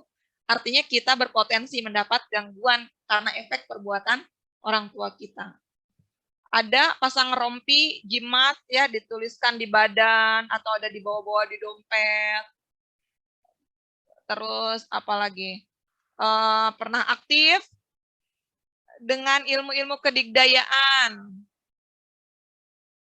Apa ya? Ilmu kedigdayaan gitu misalnya kanuragan, tenaga dalam, pernah pasang susuk, pernafasan, pernah aktif dengan pengobatan yang dilarang secara syariat, pernah atau masih aktif. Kalau dulu pernah, bukan berarti hilang. Tapi ini akan menjadi bahan muhasabah kita, menelusuri sebab-sebabnya. Pernah atau masih aktif dengan ilmu-ilmu yang berbau hipno, ibu-ibu? Pernah belajar hipnoparenting, hipnoterapi, hipnoteaching, hipnomarketing, bahkan sekarang ada hipnotahfidz, dan jenis-jenis lain terkait dengan konsentrasi pikiran, yang memainkan alam bawah sadar kita, yang mengedepankan kekuatan otak dan sebagainya, kita anggap itu adalah ilmiah, tapi dalam kasus-kasus dan bahasan-bahasan ulama sudah difatwakan hal ini adalah haram untuk dipelajari. Jangan sampai karena ketidaktahuan kita ikut-ikutan aja. Tapi belajar Al-Quran, Ustazah, pakai hipno. Oke, nanti ada penjelasan selanjutnya. Kenapa itu nggak boleh? Pernah membunuh ular dalam rumah, pernah membuang air panas, atau jatuhkan beban tanpa basmalah. Ada amalan-amalan yang masih diamalkan sekarang. Sholawat, zikir, tapi nggak sesuai dengan syariat-syariat yang Rasulullah ajarkan. Atau di rumah masih ada lukisan-lukisan makhluk bernyawa, patung-patung, topeng-topeng, toko-toko kartun, di boneka, spray, pakaian. Naudzubillah. Jangan sampai itu menjadi titik masuknya setan. Begitu ya dari sisi perbuatan kita juga dan keturunan-keturunan kita. Atau di rumah ada ruangan pengap, lembab, kurang cahaya, sirkulasi udaranya kurang. Itu pun tempat yang disukai oleh setan. Ini gangguan dari luar, misalnya yaitu tadi kena sihir, kena ain, atau dijadikan penumbalan, itu bahasannya panjang ya, insya Allah. Sekadar kita tahu saja. Tapi apapun yang terjadi saat ini, ketika kita udah ketemu, oh ternyata saya gini dari gangguan keturunan saya ya. Dan saya nggak pernah berharap, nggak pernah berdoa saya lahir dari keturunan yang seperti itu. Betul, karena itulah sudah Allah takdirkan kepada kita. Apa yang terjadi hari ini tidak pernah lepas dari ketetapan Allah Subhanahu wa Ta'ala. Maka seberat apapun gangguan kita hari ini, jangan sampai kita terbelenggu dengan gangguan itu dan merusak ibadah kita kepada Allah Subhanahu wa Ta'ala. Kalau sekedar informasi, perlu Ibu ketahui, saya berawal dari orang yang memiliki gangguan secara nasab. Jadi kalau mungkin ada yang mau dikonsultasikan, insya Allah saya paham karena saya mengalami itu sendiri gitu. Tapi yang membuat kita kuat apa? Bimbingan Allah, keilmuan kita. Serahkan ini semuanya kepada Allah Subhanahu wa Ta'ala. Bahwa Allah mentakdirkan saya mengalami gangguan itu, ternyata ada hikmah besar di balik ini semua. Yaitu dengan pemahaman dengan Al-Quran membawa maslahat untuk umat saat ini. Membawa pemberitahuan, pemahaman kepada jamaah lain yang begitu mereka juga merasakan berat mengalami gangguan-gangguan seperti itu. Maka di akhir ada kisah Ummu Salamah. Ketika Ummu Salamah mendapatkan ilmu dari Rasulullah Shallallahu Alaihi Wasallam, kata Rasulullah, wahai Ummu Salamah, kalau engkau mendapatkan musibah, katakan aja, Inna lillah wa inna ilaihi roji'un, kata Rasulullah. Ucapkan Inna lillah wa inna ilaihi roji'un. Lalu bacalah doa, di sini yang saya bold doanya, Allahumma jurni fi musibati. Wakhlif li khairan minha. Artinya, ya Allah, berikan aku pahala dari musibahku hari ini, Allah, dan gantikan yang lebih baik lagi, yang hilang saat ini. Maka Rasulullah menyampaikan kalau kamu baca itu, Allah akan berikan balasan, pahala dari setiap masalahmu yang memberatkanmu. Dan Allah akan gantikan apa yang hilang darimu, wahai Ummu Salamah. Maka ketika itu, setelahnya beberapa saat setelah itu, suaminya Abu Salamah meninggal dunia dalam peperangan. Dan beliau ingat Rasulullah mengajarkan itu. Dan dia mengucapkan, Inna lillah wa inna ilaihi raji'un. Allahumma jurni fi musibati wa khlif li khairan minha. Tapi dia berkata, ya Allah, bagaimana mungkin aku meminta ganti yang lebih baik dari suamiku yang hilang hari ini. Sementara suamiku itu orang yang baik dalam hidupku. Dia suami yang soleh, suami yang baik, ayah yang baik untuk anak-anaknya. Adakah yang lebih baik dari suamiku? Nah, apa yang terjadi? Setelah selesai masa iddah Ummu Salamah, datanglah Abu Bakar As-Siddiq meminang Ummu Salamah. Kurang apa Abu Bakar? Kaya, soleh, bahkan dijamin akan berdua bersama Rasulullah nanti di surga. Tapi apa? Ditolak. Kenapa, Bu? Kalau kita kan ditinggal meninggal, ya, naudzubillah, ya, wanita itu nggak kepikiran mau nikah lagi. Ditolaklah pinangan Abu Bakar. Abu Bakar ditolak. Setelah itu beberapa saat masuklah Umar bin Khattab. Umar kurang apa? Ditolak juga oleh Ummu Salamah. Sampai akhirnya Rasulullah datang meminang Ummu Salamah. Dan beliau pun mengajukan beberapa syarat secara halus yang intinya sebetulnya ingin menolak pinangan Rasulullah. Tetapi mengatakan, ya Rasulullah, ana imra'atun syadidul iyal. Saya ini wanita yang pencemburu, wahai Rasulullah. Saya takut kalau engkau sedang bergilir dengan istrimu yang lain, engkau berdakwah, aku cemburu. Dan kecemburuanku ini akan mendatangkan murkanya Allah nanti. Apa kata? Kemudian yang kedua, dan saya juga wanita yang sudah tua, ya Rasulullah. Banyak anaknya. Kira-kira laki-laki ada, Bu, yang mau nikahin wanita tua, banyak anak, cemburuan? Mau nggak? Itu alasannya Ummu Salamah. Kemudian, apa kata Rasulullah? Wahai Ummu Salamah, kalau engkau wanita yang pencemburu, kau katakan engkau pencemburu, maka aku akan minta, angkat tangan hari ini juga di hadapanmu, aku akan minta kepada Allah agar Allah menghilangkan rasa cemburu di hatimu. Masya Allah. Doanya Nabi dijabah nggak tuh? Hilang cemburunya. Ummu Salamah, engkau katakan engkau wanita yang sudah tua saat ini. Ketahuilah, usiaku pun udah nggak muda lagi, kata Rasulullah. Dan yang terakhir, wahai Ummu Salamah, engkau katakan engkau punya anak banyak. Sungguh anak-anakmu itu nanti akan menjadi anakku juga kalau kita sudah menikah. Masya Allah, begitu indahnya pribadi, akhlak Rasulullah. Akhirnya Ummu Salamah menerima pinangan Rasulullah. Kuterima pinanganmu dengan hamdalah. Alhamdulillah. Inilah cerita Ummu Salamah yang bersabar, menyerahkan semuanya kepada Allah, hanya bermohon balasan dari Allah Subhanahu wa Ta'ala. Jadi seberat apapun ujian kita, gangguan dalam hidup kita, setan selalu mengikuti kita, tapi yakin Allah pun senantiasa membersamai kita. Terus minta bantuan Allah, minta petunjuk Allah sehingga kita tidak salah langkah menjawab semua ujian yang Allah berikan. Itu saja kiranya, saya mohon maaf jika ada hal-hal yang kurang berkenan. Silakan jika ingin ada yang ditanyakan, saya persilakan. Kembalikan dulu ke moderator. Baik, Ummahat, Ustazah, Masya Allah, Tabarakallah, Alhamdulillah kita telah mendengarkan pemaparan materi dari Ustazah dan sangat mengena di hati, tentunya juga menjadi ilmu baru bagi kita semua di SPC. Baik, Ummahat, sesi selanjutnya kami buka sesi pertanyaan untuk 3 penanya terlebih dahulu ya. Dan apabila waktu memungkinkan akan kami berikan kesempatan kepada pertanyaan yang selanjutnya. Ustazah, saya mau sharing sedikit nih Ustazah.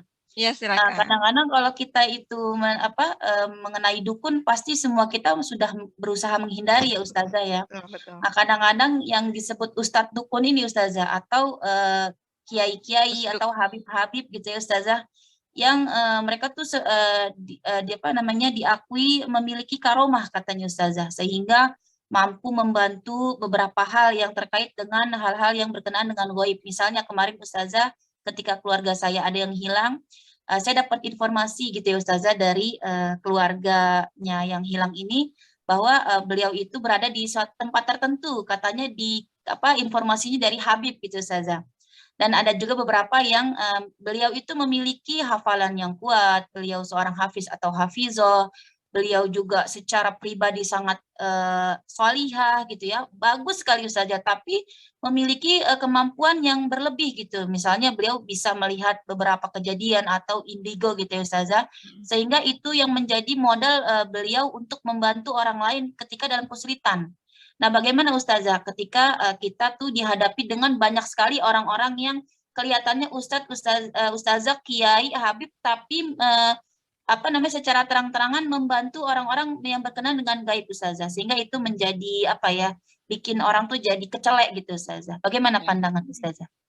Jadi ada bentuknya, ada karomah, ada maunah. Karomah itu kan kemuliaan, pemberian dari Allah, dan diberikan hanya kepada wali-wali Allah, kepada orang-orang soleh.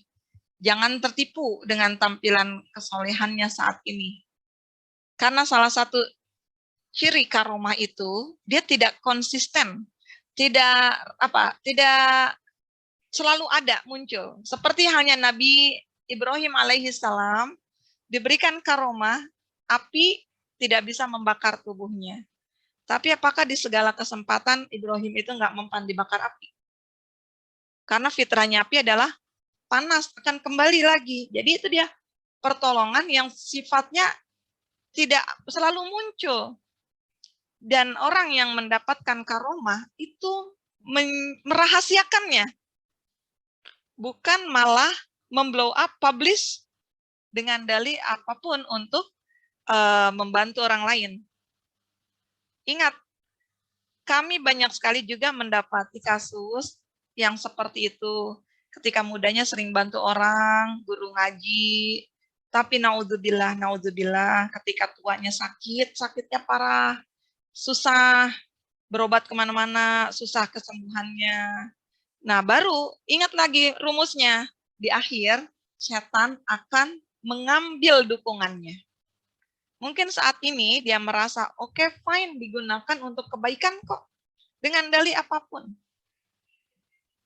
Nah itu, jadi hati-hati, dan saya pun tidak juga menutup kemungkinan ada orang-orang solih yang memang Allah berikan kemampuan.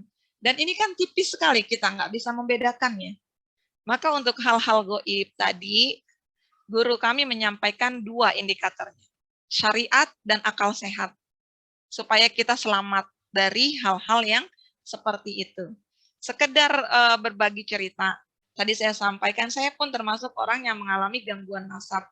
Di awal pun, Allah takdirkan saya dulu ketika ada penyakit datang yang memang menjadi sebab terbukanya itu, hal-hal gaib itu, saya pun bisa melihat, bisa tahu orang-orang kena gangguan gitu. Tapi karena dengan ilmu dan bimbingan Allah lah, saya sadar ini bukan fitrah saya. Kalau itu digunakan terus, dia akan semakin kuat. Tetapi yang saya minta ketika saya meruqyah orang, ya Allah, mohon ini menjadi ruqyah buat diri saya sendiri. Saya tahu ini adalah gangguan. Dan betapa berat gangguan itu ketika kita berdakwah, berinteraksi, membantu orang, lalu dibersamai, dan kita merasa nanti ujub. Kita merasa hebat, gue bisa ngeliat nih, gue tahu, lu nggak usah cerita, gue udah tahu masa lalu apa gitu kan, nggak usah, udah gini-gini. Dan Masya Allah, di beberapa tahun, dengan bimbingan guru dan upaya, tentunya bantuan Allah pastinya, hal-hal seperti itu hilang. Saat ini pun hilang. Jadi saya sangat paham sekali memang ada hal-hal seperti itu. Dan dulu, Alhamdulillah Allah takdirkan saya bertemu dengan guru yang tepat. Karena sebelum-sebelum itu banyak sekali orang-orang yang ingin menarik saya, mendidik saya gitu. Dijadikan seperti itu karena punya potensi besar katanya. Potensi itu kan ya dari jalur nasab-nasab kita. Wal'iyazubillah. Jadi sudahlah. Kalau ingin akidah kita selamat, kembalikanlah kepada syariat, kembalikan kepada akal sehat. Kembali kepada Al-Quran. Ada kok ayat-ayat Quran ketika Allah mengajarkan ada sesuatu yang hilang, cari ayat yang cocok, minta bantuan bimbingan guru. Itu, sholat 2 rakaat, bawa hajat kita kepada Allah, doa yang diajarkan Rasulullah, Allahumma arinal haqqo haqqo warzuqna tiba'ah, wa arinal batila batila warzuqna jitinabah. Minta ditunjukkan yang hak itu hak, yang batil itu batil. Karena inilah fitnah Dajjal, semakin banyak fitnah-fitnah itu muncul saat ini dan kita selalu minta ketetapan akidah kita. Amin ya rabbal alamin. Baik, jazakumullah khairan Ustazah atas jawabannya. Izin saya untuk membacakan di kolom pertanyaan Ustazah. Ya, silakan. Dari Umu Cici di Serang. Assalamualaikum Ustazah. Bagaimana cara kita membedakan apakah kejadian yang menimpa kita itu berupa ujian atau musibah Ustazah? Ya, Bu. Tadi ya, ujian itu kan bisa baik, bisa nggak baik ya. Kesenangan juga ujian, yang nggak baik juga ujian. Begitu menimpa kita dan itu menyakitkan, nggak baik itu disebut musibah. Maka tadi di ayat 155 itu, dan kami uji mereka. Ada yang takut dan alladzina idza asobatkum, kalau sudah mendapati mereka, sudah sampai kepada mereka, dan itu nggak enak, itu disebut musibah. Kalau enak bukan musibah, tapi itu tetap ujian juga. Begitu bedanya. Baik, jazakumullah khairan Ustazah. Ada pertanyaan lagi di kolom chat. Assalamualaikum, dari Umu Lisa di Depok.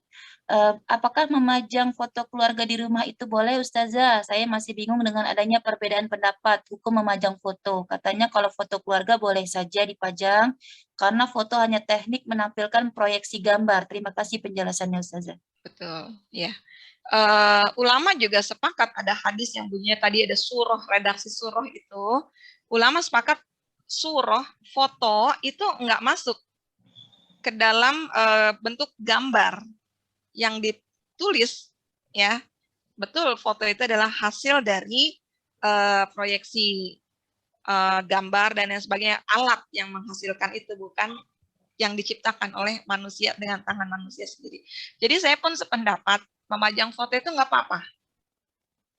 Foto keluarga, tapi nanti resikonya pun besar juga ketika kita memajang foto. Secara hukum itu dibolehkan, tapi nanti akan mengandung resiko terkena ain. Semoga nanti kita bisa belajar gimana sih ain itu bisa muncul, kenapa sih sebab-sebabnya apa aja, tanda-tandanya itu apa gitu. Karena gini, ketika foto dipasang di ruang tamu nih, ada tamu datang, ih cakep banget sih kamu gitu, waktu nikahnya ih cakep gitu. Dia lupa, padahal kata Rasulullah kalau mendapatkan kebaikan saudaranya bertabaruk, fatabarokallah, masya Allah. Dia enggak gitu, berpotensi orang yang melihat itu memberikan keburukan buat kita yang ada di foto itu. Jadi sebaiknya kalau mau pasang foto tidak di ruang-ruang yang mudah diakses orang lain masuk ke rumah kita. Boleh ibu pasang di kamar tidur, boleh. Apalagi foto nikahan gitu di ruang tamu gede. Bukankah orang tahu kita juga udah nikah, nggak perlu diumumin lagi lewat foto nikah kita gitu ya. Kenapa nggak dipajang buku nikahnya gitu. Nah itu Bu, itu hanya bentuk kehati-hatian kita supaya tidak masuk ke dalam potensi yang membahayakan kita juga, yaitu ain. Adapun foto-foto orang-orang soli, biasa sudah ada ya, kiai-kiai juga ada dipajang di majelis-majelis. Bukan masalah fotonya, tapi lebih kehati-hatian kita dari mengkultuskan tokoh-tokoh tersebut. Karena setan itu tipis sekali, masuk pelan-pelan. Begitu juga dulu ketika cerita Buddha itu. Awalnya itu kan cuma pasang foto lama-lama disembah dibikin patung. Jadilah patung Buddha, dan kita nggak ingin seperti itu, pengkultusan itu terjadi. Wallahu a'lam bishawab. Baik, jazakumullah khairan Ustazah. Dipersilakan untuk Umu Ica bertanya secara langsung pada Ustazah. Tepat dari Umu Ica. Ya, syukron Bumi. Assalamualaikum Ustazah. Waalaikumsalam warahmatullahi wabarakatuh. Tadi kan Ustazah bilang bahwa yang gangguan kesehatan ada yang pusing, sesak gitu ya. Iya. Kemudian kalau tidak bisa berpuasa full pada saat bulan Ramadan termasuk gangguan setan. Seperti itu. Bagaimana jika pusing, sesak nafasnya, itu secara ilmu kedokteran dibuktikan memang tidak bisa karena sakit seperti itu. Itu gimana? Apakah itu Ya, Bu. masih termasuk gangguan setan? Nah, tadi rumusnya, apakah kita ada yang bebas dari gangguan setan, Bu? Tidak. Iya, jadi memang ikhtiar medis, ikhtiar Al-Quran perlu bersama-sama dikerjakan. Bukan berarti kita langsung klaim gangguan setan, nggak usah berobat medis. Maka berobat pun Rasulullah menyampaikan berobatlah kalau kalian sakit, berobatlah. Cari juga sumbernya, tapi ikhtiar itu akan lebih cepat, lebih baik jika kita bersamakan juga dengan ikhtiar Al-Quran. Sebagai antisipasi dan indikatornya juga manakala ibadah kita terganggu. Itu menjadi indikator mutlak. Kalau ibadah kita terganggu, ini ada intervensi setan. Maaf Ustazah, otomatis saya aja deh, saya contohnya karena saya memang sakit ya. Saya sakit paru-paru yang memang otomatis akan lebih sering sesak dengan paru-paru yang sudah diangkat. Kemudian beribadahnya otomatis saya tidak bisa saat ini qadarullah, bukan otomatis qadarullah, saya tidak bisa sujud dengan sujud yang sebenar-benarnya. Dan qadarullah untuk rukunya alhamdulillah sudah mulai bisa seperti ruku yang diajarkan, tapi untuk berpuasa memang saya masih belum bisa. Allah belum kasih saya untuk full 1 bulan karena begitu saya berpuasa hari ini dan berikutnya, qadarullah tenggorokan saya kering dan saya akan batuk berdarah. Yeah. Apakah itu termasuk gangguan setan? Nah, yang pertama lagi Bu, inna lillah wa inna ilaihi roji'un. Apa-apa yang terjadi saat ini, itu pun datangnya dari Allah. Adapun setan itu adalah wasilah yang Allah berikan untuk menguji kita kan Bu? Iya. Mereka pun hadir, kalau dibilang itu gangguan setan, saya bilang iya itu gangguan setan. Tapi keberadaan mereka pun Allah yang berkehendak ada dalam hidup kita. Itu yang pertama, harus kita yakini dulu, kita terima. Kemudian yang kedua, gangguan setan beda dengan belenggu setan. Kalau kita terganggu, ya kita memang semua kita terganggu dari aspek manapun. Sarana prasarana sistem hidup kita diganggu setan. Namun jangan sampai gangguan itu membelenggu hidup kita sehingga kita jauh dari Allah Subhanahu wa taala. Jika kita terganggu kesehatan kita, namun dengan sehat kita bersabar, kita menerima, kita ridho dengan yang Allah tetapkan, dan terus berikhtiar dengan cara yang Allah ridho, Allah suka. Maka tadi seperti yang Rasulullah berikan, dalam setiap sakit ibu, dalam setiap lelah ibu, menjadi penggugur dosa-dosa semuanya insya Allah. Insya Allah. Ya artinya boleh ya kalau saya berpendapat untuk diri saya sendiri, dengan tadi, maksudnya secara kedokteran dibuktikan seperti itu yang qadarullah otomatis saya akan terhambat saat ini ya. Semua kan kembali ke Allah ya. Buktinya saya sekarang bisa ruku dengan baik. Alhamdulillah. Karena kalau saya bilang saya benar tadi Ustazah bilang sih semua pasti ada gangguannya. Tapi dengan medis yang sedemikian rupa, saya masih ngerasa tidak tapi memang Allah sedang mencoba saya seperti itu. Maka boleh ya ikhtiar Ustazah? Ibu, saya anjurkan lengkapi dengan terapi Quran. Insya Allah Ibu akan mendapatkan lebih baik lagi progres kesembuhan dengan izin Allah. Silakan Ibu datang ke terapis-terapis Quran. Ibu ada di kota mana? Depok. Depok dekat. Jadi Ibu bisa berkunjung melalui Bu Mimin nanti bertemu dengan para terapis kami, diikhtiarkan juga dengan bekam, karena setan juga sifatnya mengalir di aliran darah kita. Ikhtiar yang diajarkan Rasulullah itu dengan bekam juga. Iya, Kami banyak awalnya memang saya rencana ya saja. Awalnya juga rencana mau bekam, tapi bekas operasi saya di belakang tidak memungkinkan saya untuk nanti dibekam. kita ada Makanya saya tidak pakai jalur yang dengan izin Allah, karena jam terbang kami pun juga banyak mendapati hal-hal seperti itu. Ya tidak harus dengan bekam, ya minimal ayolah ketemu dulu, kita melakukan ruqyah bersama-sama kita buktikan nanti dengan izin Allah. Ayat-ayat Al-Quran, betapa Quran itu menjadi syifa buat kita. Kadang kita merasa sudah, tapi kan ada teknik-teknik tertentu, hal tertentu yang memang kita butuh bimbingan orang lain. Ya. Nanti semoga Ibu bisa mengamalkannya di rumah dan Allah izinkan. Tapi ini pun juga kalau Ibu ikhlas, Ibu ridho apa yang Ibu lakukan hari ini, insya Allah itu akan menjadi penggugur dosa-dosa kita semuanya. Barakallah, syafakillah. Amin, insya Allah. Baik, Amin. jazakumullah Ya, khairan, syukran Ustazah. saja. Afwan. Mungkin kalau Umu Ica itu masih apa ya namanya, mungkin bertambahnya kajian bersama TNTQ, insya Allah mudah-mudahan dapat membuka wawasan yang lebih bertambah lagi dan lebih baru.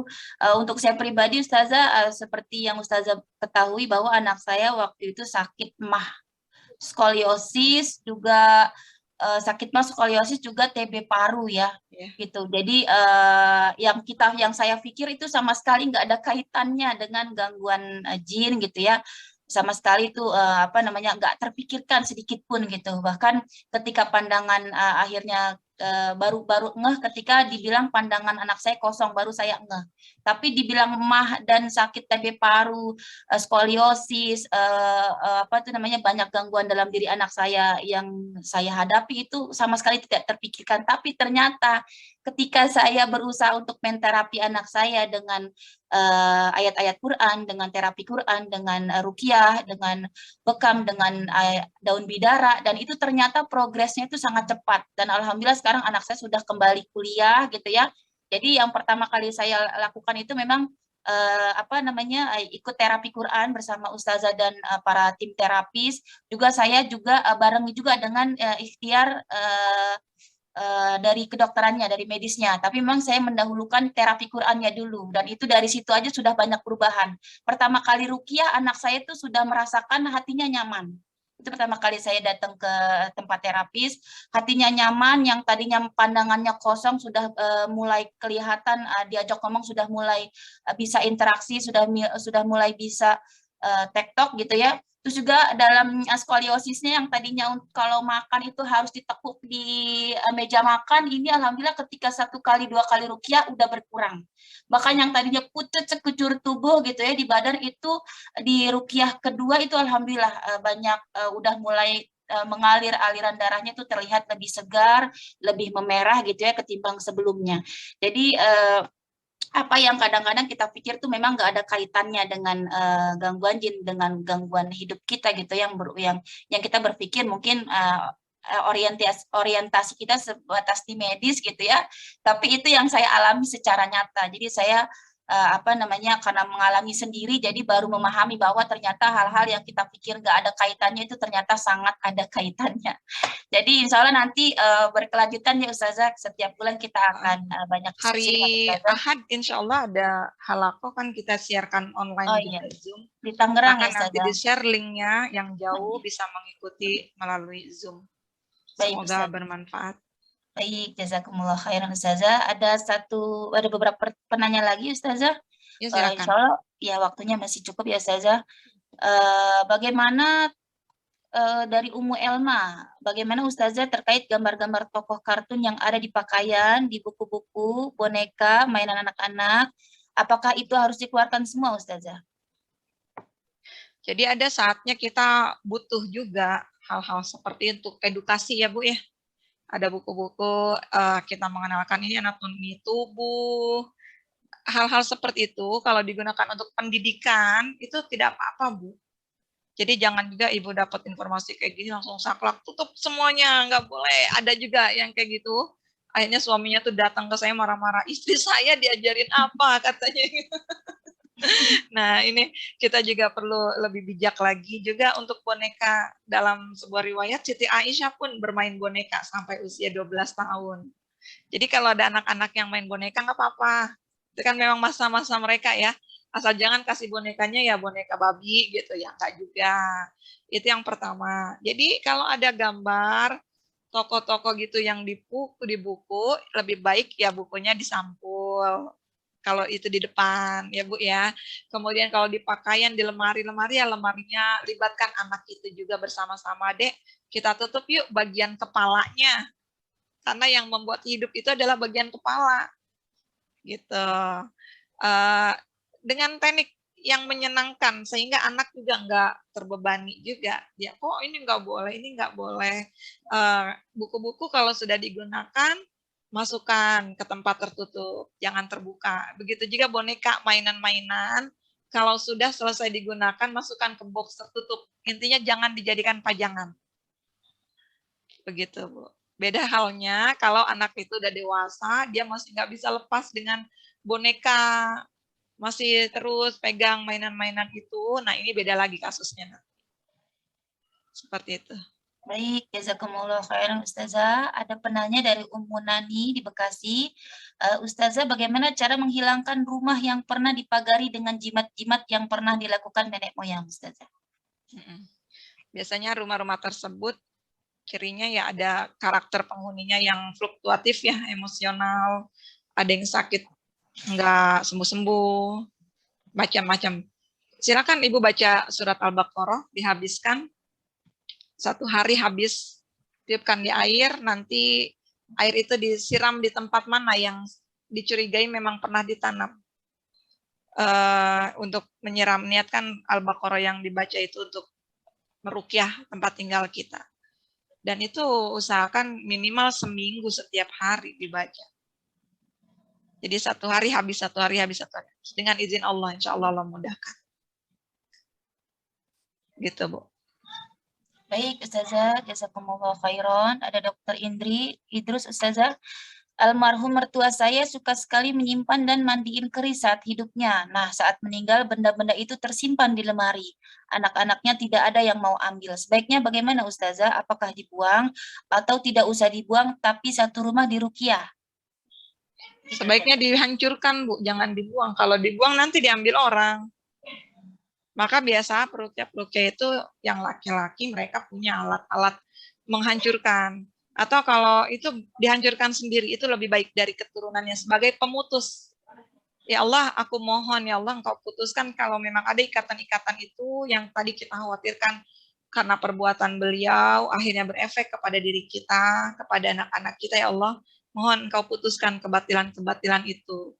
Ibu baca At-Taubah ayat 1, bara'atum minallahi wa rasulihi ilal ladzina ahadtum minal musyrikin. Baca Al-Fatihah, ayat kursi, 3 kul, masing-masing 3 kali, tiupkan ke keris itu, baru dihancurkan. Gitu. Ya kalau memang belum bisa, cari aja peruqyah terdekat, bawa, dan minta tolong dihancurkan oleh peruqyah itu. Jadi jangan dibuang, kalau dibuang nanti ada yang dapat diambil. Itu malah memberi bahaya buat yang lain. Baik, Ustazah, jazakumullah khairan. Untuk Ummu Bushra di Bangka Belitung, Ustazah, apakah ada terapis Qur'annya bila di Bangka Belitung, Ustazah? Ada. Ibu silakan download aplikasi Goruqyah di Play Store. Nanti cari deh di tempat terdekat. Insya Allah nama-nama peruqyah yang di situ sudah melalui ujian sertifikasi Asosiasi Ruqyah Syariah Indonesia.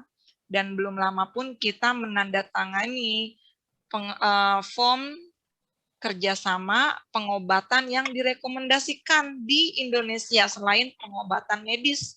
Jadi ini sudah bekerja sama kedokteran, ruqyah, dan herbalis dengan diwakili Dr. Zaidul Akbar kemarin yang menandatangani itu.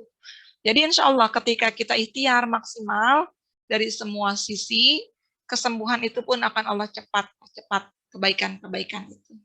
Ya, Goruqyah di Play Store. Nanti cari alamat yang terdekat itu. Insya Allah ada. Baik, jazakumullah khairan Ustazah atas jawabannya. Ada satu penanya dari Ummu Fatma, Ustazah di Tangerang. Ustazah, abang saya didiagnosa dokter sakit skizofrenia. 3 minggu lalu sudah diruqyah dan sudah 2 kali ruqyah. Kami diminta untuk mengamalkan almat surat dan mandi daun bidara. Kalau bisa buat jus daun bidara untuk diminum. Dan masih belum ada perkembangan untuk abang saya karena abang saya kurang menyadari bahwa harus dilawan hal-hal seperti itu. Jadi dia malas sekali. Itu apa perlu diruqyah terus-terusan kah Ustazah? Abang saya sholatnya pun jarang-jarang, tidak mau bertemu orang atau menutup diri dan emosional. Iya. Ya, kuncinya memang ada pada diri kita. Kita yang punya hajat sesuai dengan keyakinan kita, pemahaman kita. Kalau yakin tapi nggak paham ini adalah ujian, bagaimana cara menghadapinya, seperti yang disampaikan tadi, juga tidak bisa maksimal. Selain itu ada juga kezoliman-kezoliman kita yang menjadi tadi pintu masuknya setan itu. Maka perlu sangat diminta kita bermuhasabah, beristighfar, bertaubat kepada Allah. Ruqyah itu artinya doa. Bisa jadi selain arti yang lainnya itu ruqyah itu doa. Kalau yang bersangkutan belum mau diruqyah secara langsung, nggak yakin, nggak akan ada efeknya. Jadi yang terbaik apa? Doa bi dzahril ghaib. Doa di belakangnya. Doakan di belakangnya. Semoga Allah berikan petunjuk, Allah berikan hidayah, dan doa orang-orang yang mencintainya, saudaranya itu jauh lebih ikhlas. Dan Allah terima insya Allah. Jadi saran saya sebagai keluarga, sering-sering doakan. Bawa nama beliau, bacakan surat Al-Fatihah, itu doa yang terbaik. Ya, khusus untuk abang kita. Jangan capek-capek sehari berkali-kali tuh kalau ingat ya Allah. Ini Al-Fatihah ya Allah. Semoga engkau jadikan wasilah untuk kesembuhan kakak saya. Kemudian banyak sodako atas nama yang bersangkutan. Karena sodako itu akan membawa kebaikan-kebaikan. Kita berharap kalau saat ini yang terlihat keburukannya, dengan suplai sodako, setidaknya akan mengurangi keburukan yang ada dan kebaikannya akan bertambah. Sampai akhirnya nanti hilang kebaikan-kebaikan dengan ikhtiar lainnya. Seperti itu, Bu. Dan ini pun banyak sekali kami dapati orang-orang yang keras, hatinya nggak mau ruqyah, tapi dia atau ada kesombongan-kesombongan lain, ya kita nggak punya apa-apa selain doa kita kepada Allah Subhanahu wa Ta'ala. Dan dengan izin Allah, ternyata kok begitu ini ya, sangat berpengaruh doa itu, ternyata berubah, ternyata dia, kok sekarang dia begitu berubah, karena doa-doa orang-orang di sekitarnya. Jadi jangan pernah sepelekan doa. Insyaallah. Baik, jazakumullah khairan Ustazah. Di kolom chat sudah habis selesai. ya? Sudah selesai, alhamdulillah. Jazakumullah khairan Ustazah. Waktu menunjukkan pukul 14.53. Jazakumullah khairan atas segala ilmu yang Ustazah berikan kepada kami semua di sini. Semoga segala ilmu yang Ustazah berikan menjadi keberkahan bagi kehidupan kami dunia dan akhirat. Dan semoga Allah mengalirkan pahala tiada henti untuk Ustazah. Insya Allah ya Ustazah, saya berencana ke depan nih Ustazah, kita kan kajian online terus nih Ustazah. Nah, kita kan nanti akan ada untuk rencana kita, saya baru mengajukan sekitar 7 pertemuan ya Ustazah di online-nya dengan Ustazah. Nah, izinkan nanti saya mohon untuk minta mengundang Ustazah offline nih. Oh ya, insya Allah. Ya, offline di rumah saya, nanti mengundang Ummahat SPC semua, nanti kita kopdaran nih Ustazah insya Allah. Ya Allah, semoga Allah apapun, mudahkan. Ya, amin, amin. Apapun yang menjadi keluhan kita, semoga kita bisa ikhtiarkan bersama, kita mengkaji ilmu bersama Ustazah lagi, dan mengundang juga tim terapis dari TNTQ insya Allah. Dan memang untuk yang secara khusus, memang bila ditemukan gangguan-gangguan yang berat, Ustazah alhamdulillah saat ini membuka apa namanya Ustazah? Ruang apa di rumah? Majelis apa gimana? Majelis ilmu, majelis TNTQ memang di rumah kami alhamdulillah biidznillah selesai menjalani renovasi total ya. Jadi sekarang ini sudah didedikasikan untuk umat, untuk menuntut ilmu, ibu-ibu. Di situ di lantai bawah khusus untuk belajar, majelis taklim, juga ada ruang terapi, tapi ruang terapi ini kita belum buka dulu ya. Tapi kalau memang ibu mau janjian misalnya dengan salah satu terapis, bisa di tempat ini, kami sediakan tempat gitu. Ya itu hanya untuk bismillah dengan izin Allah, semoga sampai nilai-nilai Al-Quran kepada siapa-siapa. Jadi silahkan, kajian offline itu ada di Senin pagi, bahasa Arab dan tadabbur Quran. Insya Allah mulai Februari, Selasa pagi kita akan mulai juga kajian berkitab taklim muta'alim. Kita akan belajar adab dulu sebelum belajar ilmu. Masya Allah. Dan setiap malam Jumat, setiap bulan kita ada munajat dari mulai maghrib sampai jam 11 malam kita sholat berjamaah, kita zikir, melakukan sholat tasbih, bermuhasabah. Masya Allah nikmat ibu-ibu kalau kita melakukan itu berjamaah, dan semoga Allah istiqomahkan kita bisa sendiri di rumah masing-masing melakukan itu semuanya. Amin, amin. Amin ya rabbal alamin. Baik, semoga kita direzekikan ya umahat semua untuk bisa berkajian Amin. secara offline. Soalnya kita nanti juga ada halaqah bulanan setiap Selasa pekan keberapa Ustazah? Masya Allah. Oh, yang TNTQ di Tangsel itu Selasa ya, pekan Selasa kedua ya, kedua ya, dan Ahad Ustazah. keempat. Kan bisa ada online-nya juga, ibu-ibu bisa ikut menyimak aja yang jauh lewat Baik, Zoom, nanti baik. bisa di-share linknya. Ya, mohon doanya ibu-ibu, semoga Allah bantu kami terus, Allah beri kami kekuatan, karena dakwah dalam bidang ini tentunya sedikit berbeda dengan dakwah yang lainnya. Kalau yang lain itu mengajak kepada yang ma'ruf, tetapi ini bukan hanya mengajak kepada yang ma'ruf, tapi mencegah yang munkar juga. Jadi nggak jarang juga Allah kasih cobaan, saya, teman-teman juga sakit, lain sebagainya, la haula wala quwata illa billah. Karena kalau bukan doa jamaah, bukan karena kekuatan dari Allah, ya kita pun nggak bisa bergerak sama-sama. Maka mohon doanya, semoga Allah berikan kami kekuatan terus. Amin. Semoga Allah senantiasa menjaga dan melindungi Ustazah, juga para anak didik, tim terapis dari TNTQ, karena yang dihadapi Ustazah bukan setan kepala hitam ya Ustazah istilahnya. Tapi yang memang benar-benar tidak terlihat. Jadi mau kita diserang kayak apa, kalau ada orangnya bisa kita tangkis Ustazah. Tapi kalau yang gaib ini yang berat ya ujiannya Ustazah. Ya, semoga segala kebaikan tercurah untuk Ustazah dan keluarga, juga teman-teman semua dari tim TNTQ. Jazakumullahu khairan Ustazah atas apa yang dipersembahkan hari ini, ilmu yang luar biasa, Masya Allah, tabarakallah. Semoga menjadikan ilmu yang bermanfaat untuk kita semua di SPC Ustazah. Amin, amin ya rabbal alamin. Kita tutup kajian hari ini Ustazah dengan membaca doa kafaratul majlis. Subhanaka Allahumma wa bihamdika asyhadu an la ilaha illa anta astaghfiruka wa atubu ilaihi. Juga surat Al-Asr.